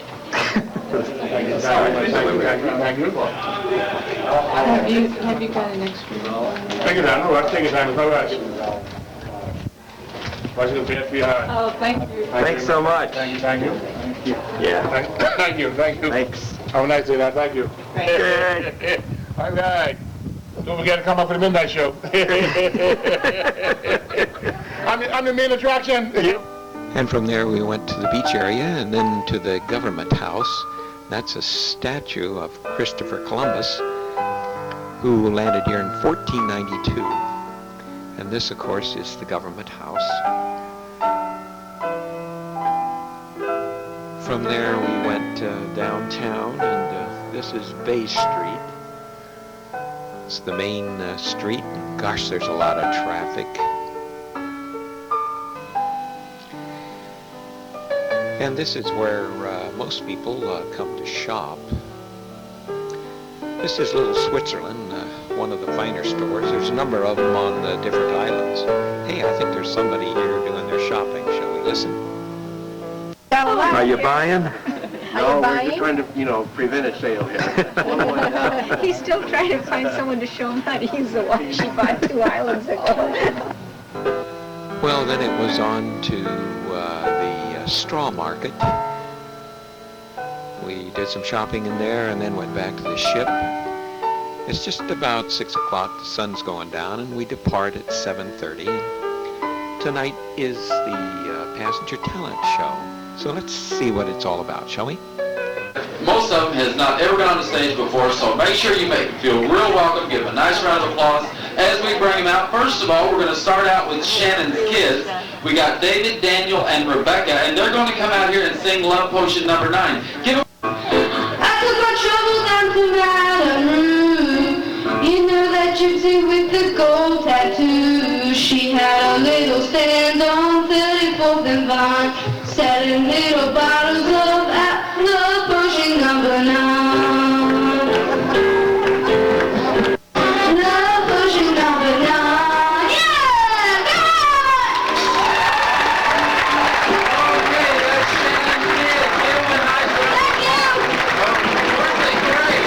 Anybody, so I'll make this as brief as possible. Okay? Right now, I basically write a lot of poems, and one of my favorite poems, which I wrote recently, and I wrote it with a friend, so I can't take all the credit myself. I also have a sequel, so if you're not too bored at the end of the first one, I'll write the sequel. Okay, the title of my first one, Suma, Amy, and Muffy. Muffy's the Elias of Muffin. Okay, so the poem starts, okay, one thing you have to understand before I say the poem is that Suma, Amy, and Muffy, and Jessie later in the poem, are dogs. Okay, Suma and Amy were on a walk. Muffy came out to loudly talk. Suma got married to Muffy, I'm sorry to say. Amy walked home with a lot of dismay. After they were married, Muffy carried a baby, not maybe a baby. When the baby was born, he had one giant horn. He was a boy and all their joy. Suma taught him to bark. Muffy taught him to sleep in the dark. His name was Jessie. He was really messy. He drank a lot of juice and it was big as a moose. Jessie had a bruise that was puffy, and that is the story of Suma, Amy, and Muffy.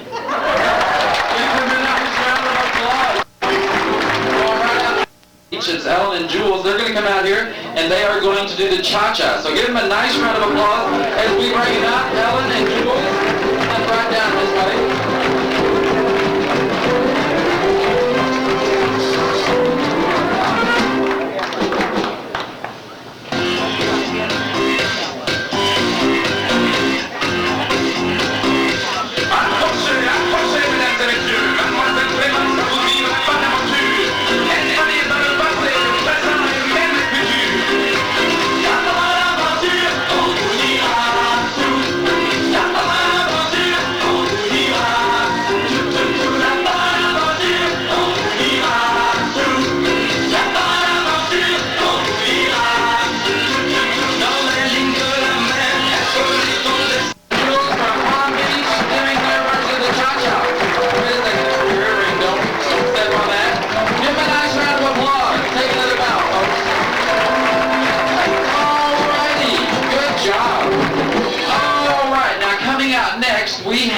Maria, and she's going to be playing the piano, and she's from Germany, so give her a nice round of applause. The name of the song is When It Will Be Spring. So give her a nice round of applause as we bring her around. Maria, come right around here.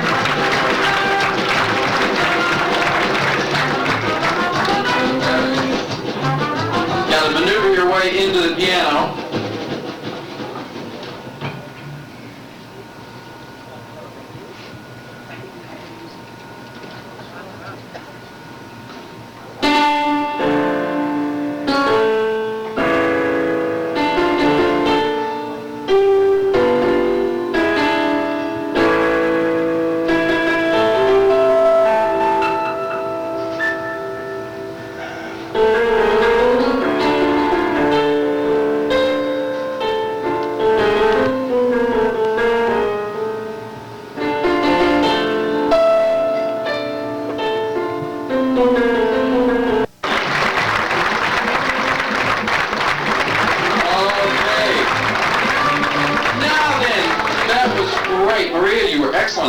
Jim, watch out. 84 years old. Okay, coming up next, we have Cy, and he is from Beverly Hills, Florida. So give him a nice round of applause. He's got some storytelling to do. Come right out here, Cy.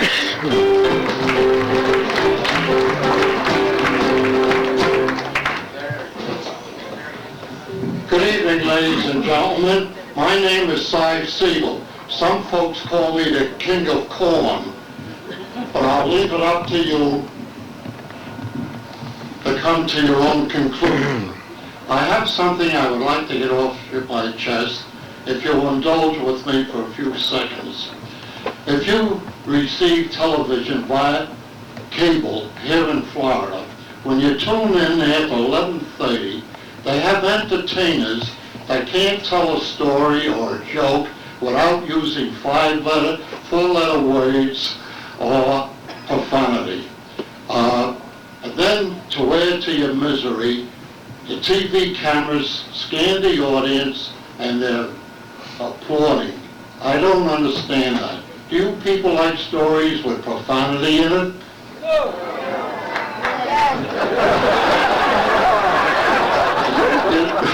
With such a response, I'm tempted to say, thank you for letting me express myself. I have some packing to do. 2 long stories. Lee, the MC, was about fit to be tied. There's more. There's more. Okay. There's more, folks. Continue on, Si. Don't let this bother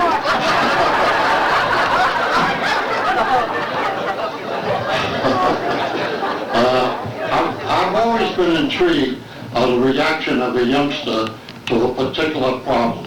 Little Johnny went shopping with his mother, and unfortunately, they got separated.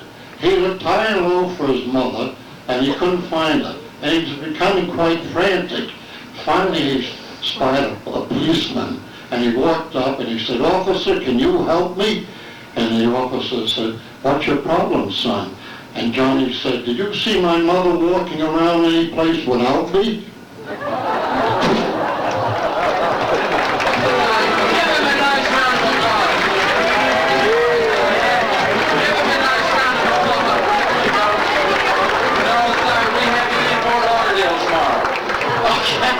He said he has more. No doubt. Okay. Moving right along here, we have Lynn from New York, and she's going to play the flute. Give her a nice round of applause. Lynn, come right on out here. Come back to follow. First, I want to thank all of you for being the first audience who are listening to my playing of the flute.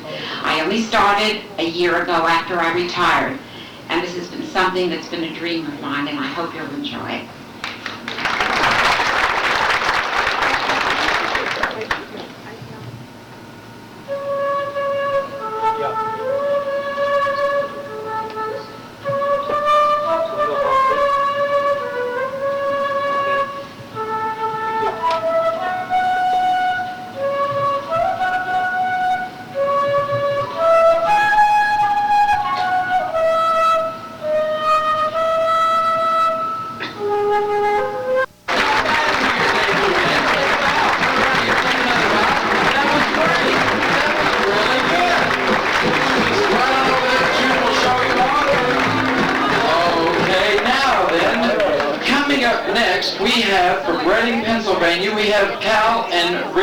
And they're going to tell you a little bit about their dance first. They're going to do some folk dancing, right?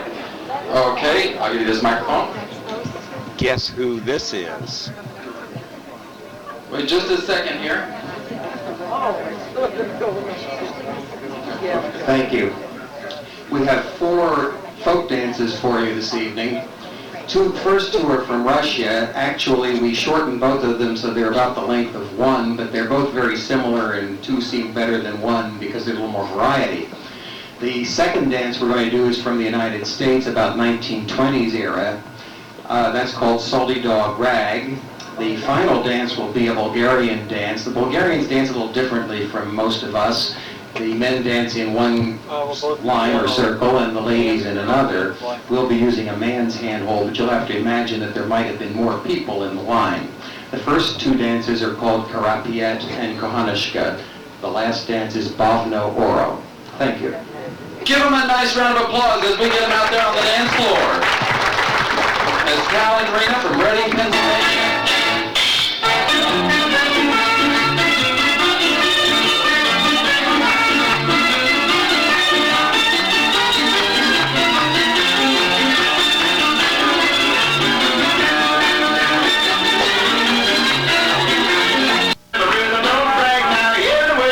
To the salted dog rag.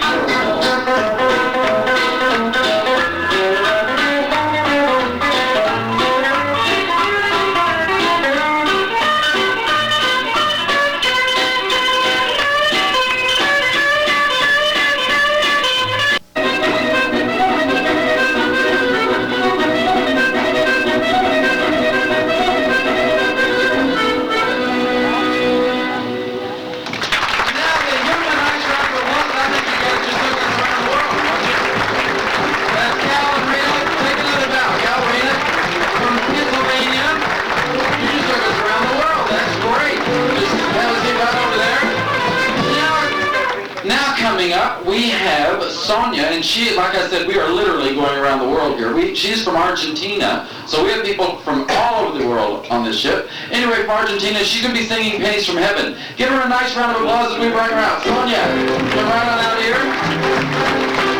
Be careful as you step down. There you go. Yeah.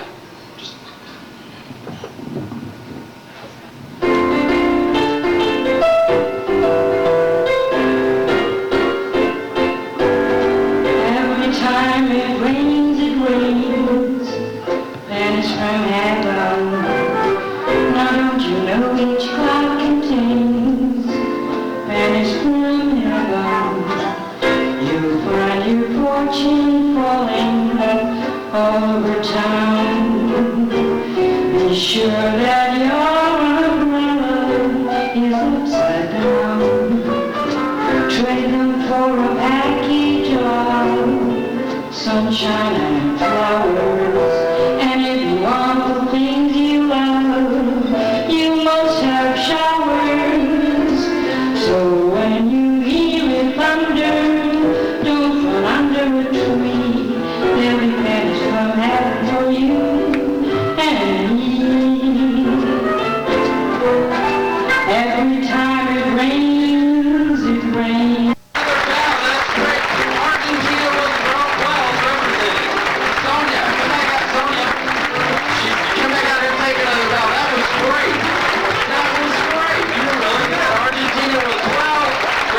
That time. Okay, now moving right along from Nashville, Tennessee, here we go with David. He's going to be telling you some stories, so give him a nice round of applause. David, there you go. On the way down here, we passed a lady playing the slot machines, and she put a lead quarter in one of the slot machines, and you know what came out? The manager. I wonder if you know how many seconds there are in a year. You want to have any idea? There are 12 of them. January the 2nd, February the 2nd, March the 2nd. How many D's are there in Rudolph the Red-Nosed Reindeer? There's about 200 of them.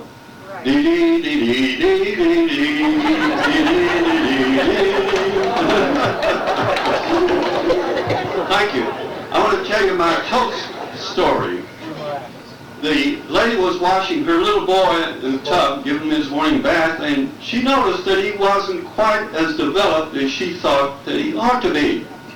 So she went to the doctor the next morning and explained it to him, and the doctor says, toast. Feed him toast.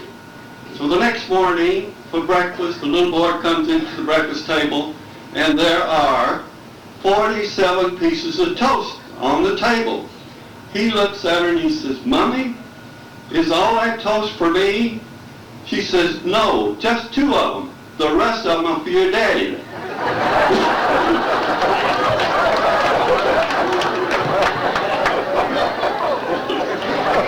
I just got 3 minutes.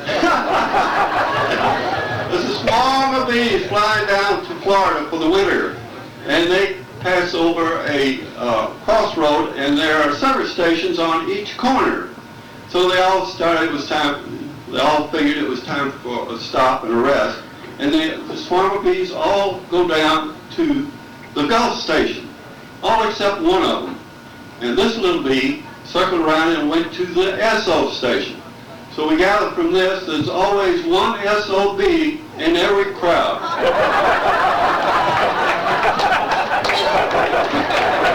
The phone rings. The telephone rings and it says, hello, let me talk to my wife. He says, I'm sorry, she's not available. He says, who is it? He says, why, it's the new butler. He says, you tell my wife that I must see her, it's urgent. He said, but she's upstairs in the bedroom with the man. He says, really? How would you like to make $10,000? He says, certainly.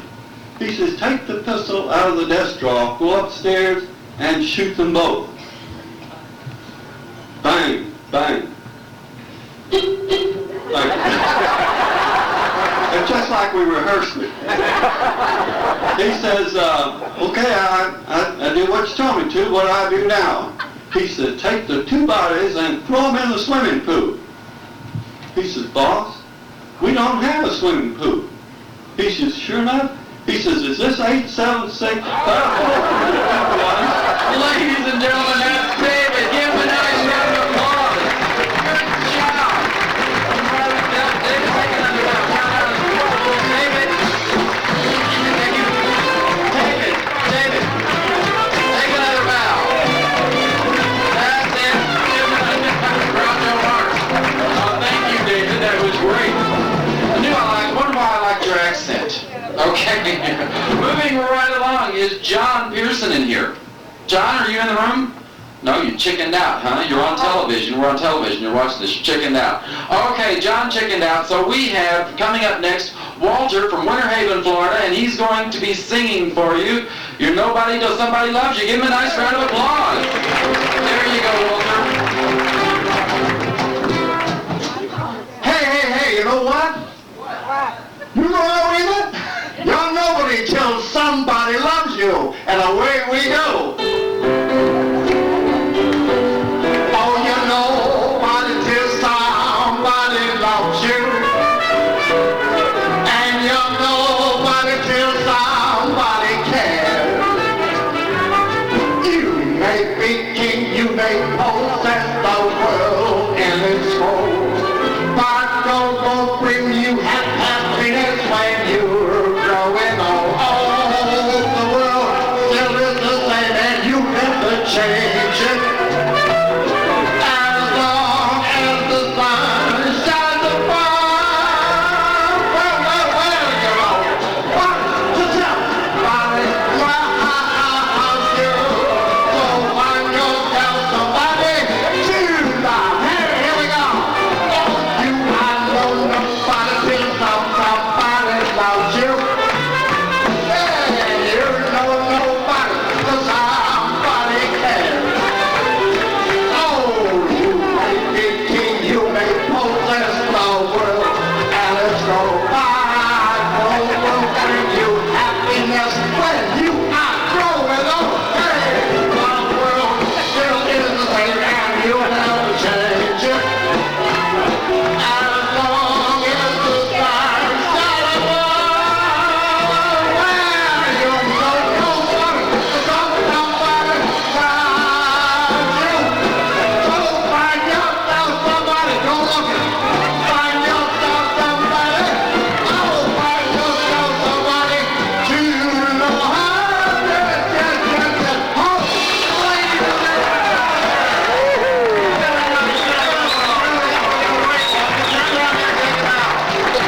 that is great from Winter Haven, Florida.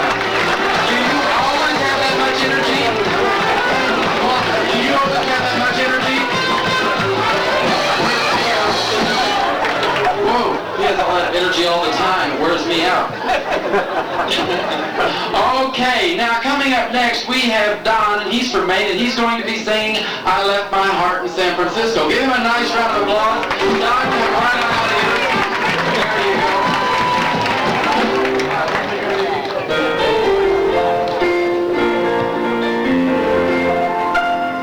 I left my heart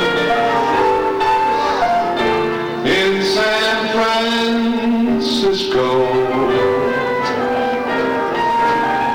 high on a hill.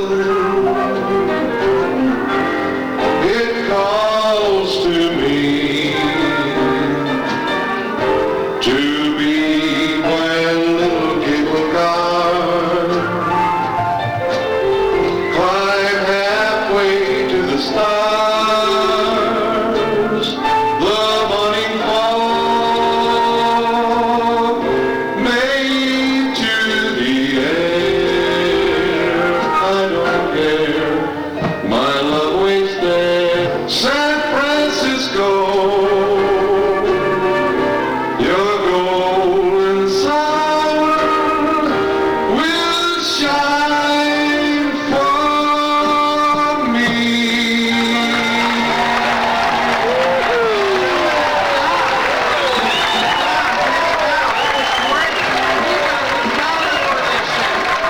was the star of the karaoke show that we had up in one of the lounges upstairs several times. We have some good talent aboard this ship, don't we? Aren't they great? Oh, yeah, give them a nice round of applause. They're excellent, yeah, too. Okay, coming up next, last but certainly not least, we have Glenna from Seattle, and she is going to be coming out here and singing Room Full of Roses. Give her a nice round of applause as we bring her out. Glenna, come right on out here.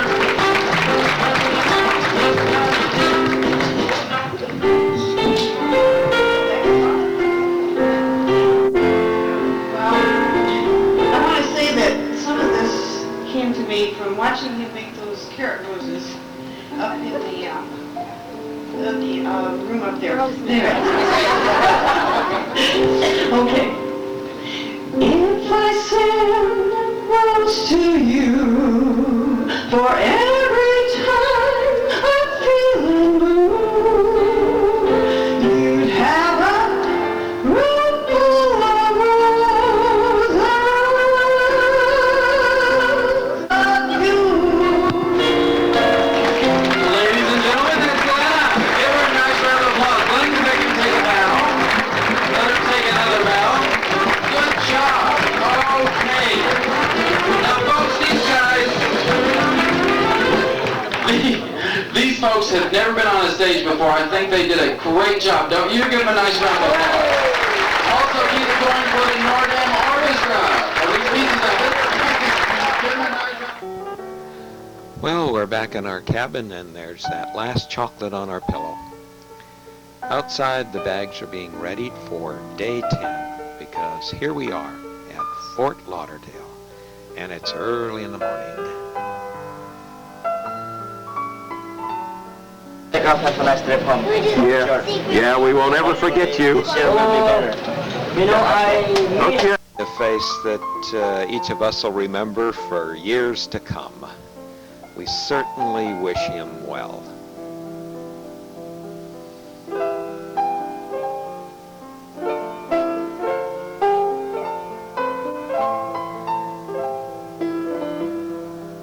The Noordam's all decked out in its finery for our arrival there at Fort Lauderdale.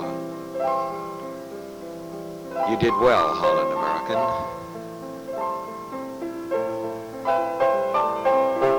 Provisions are being readied to go on the ship for its next cruise. And at the same time, our bags are being unloaded from the ship. They're all going dockside. And of course, this signifies the end of this cruise. Lois and I would certainly be remiss if we didn't again acknowledge the great time we had with our shipboard companions, Ray and Don,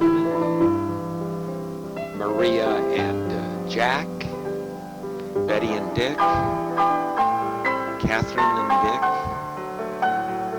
Gloria and Bill, and there's Lois and myself, and Sister Betty and Brother Len. Thanks again to each of you for making our cruise so enjoyable, and may God bless each of you. Say, don't turn off your set yet. Let's go on out to California. This happens to be Saratoga, and it's Paramount Drive. And the address is 13060.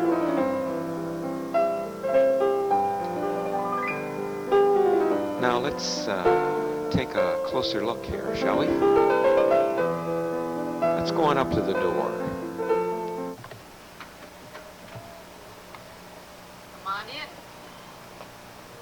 Marie and Jack, it was great having you as companions on our cruise. We hope you'll be able to come down our way sometime. The door will always be open to you. Until then,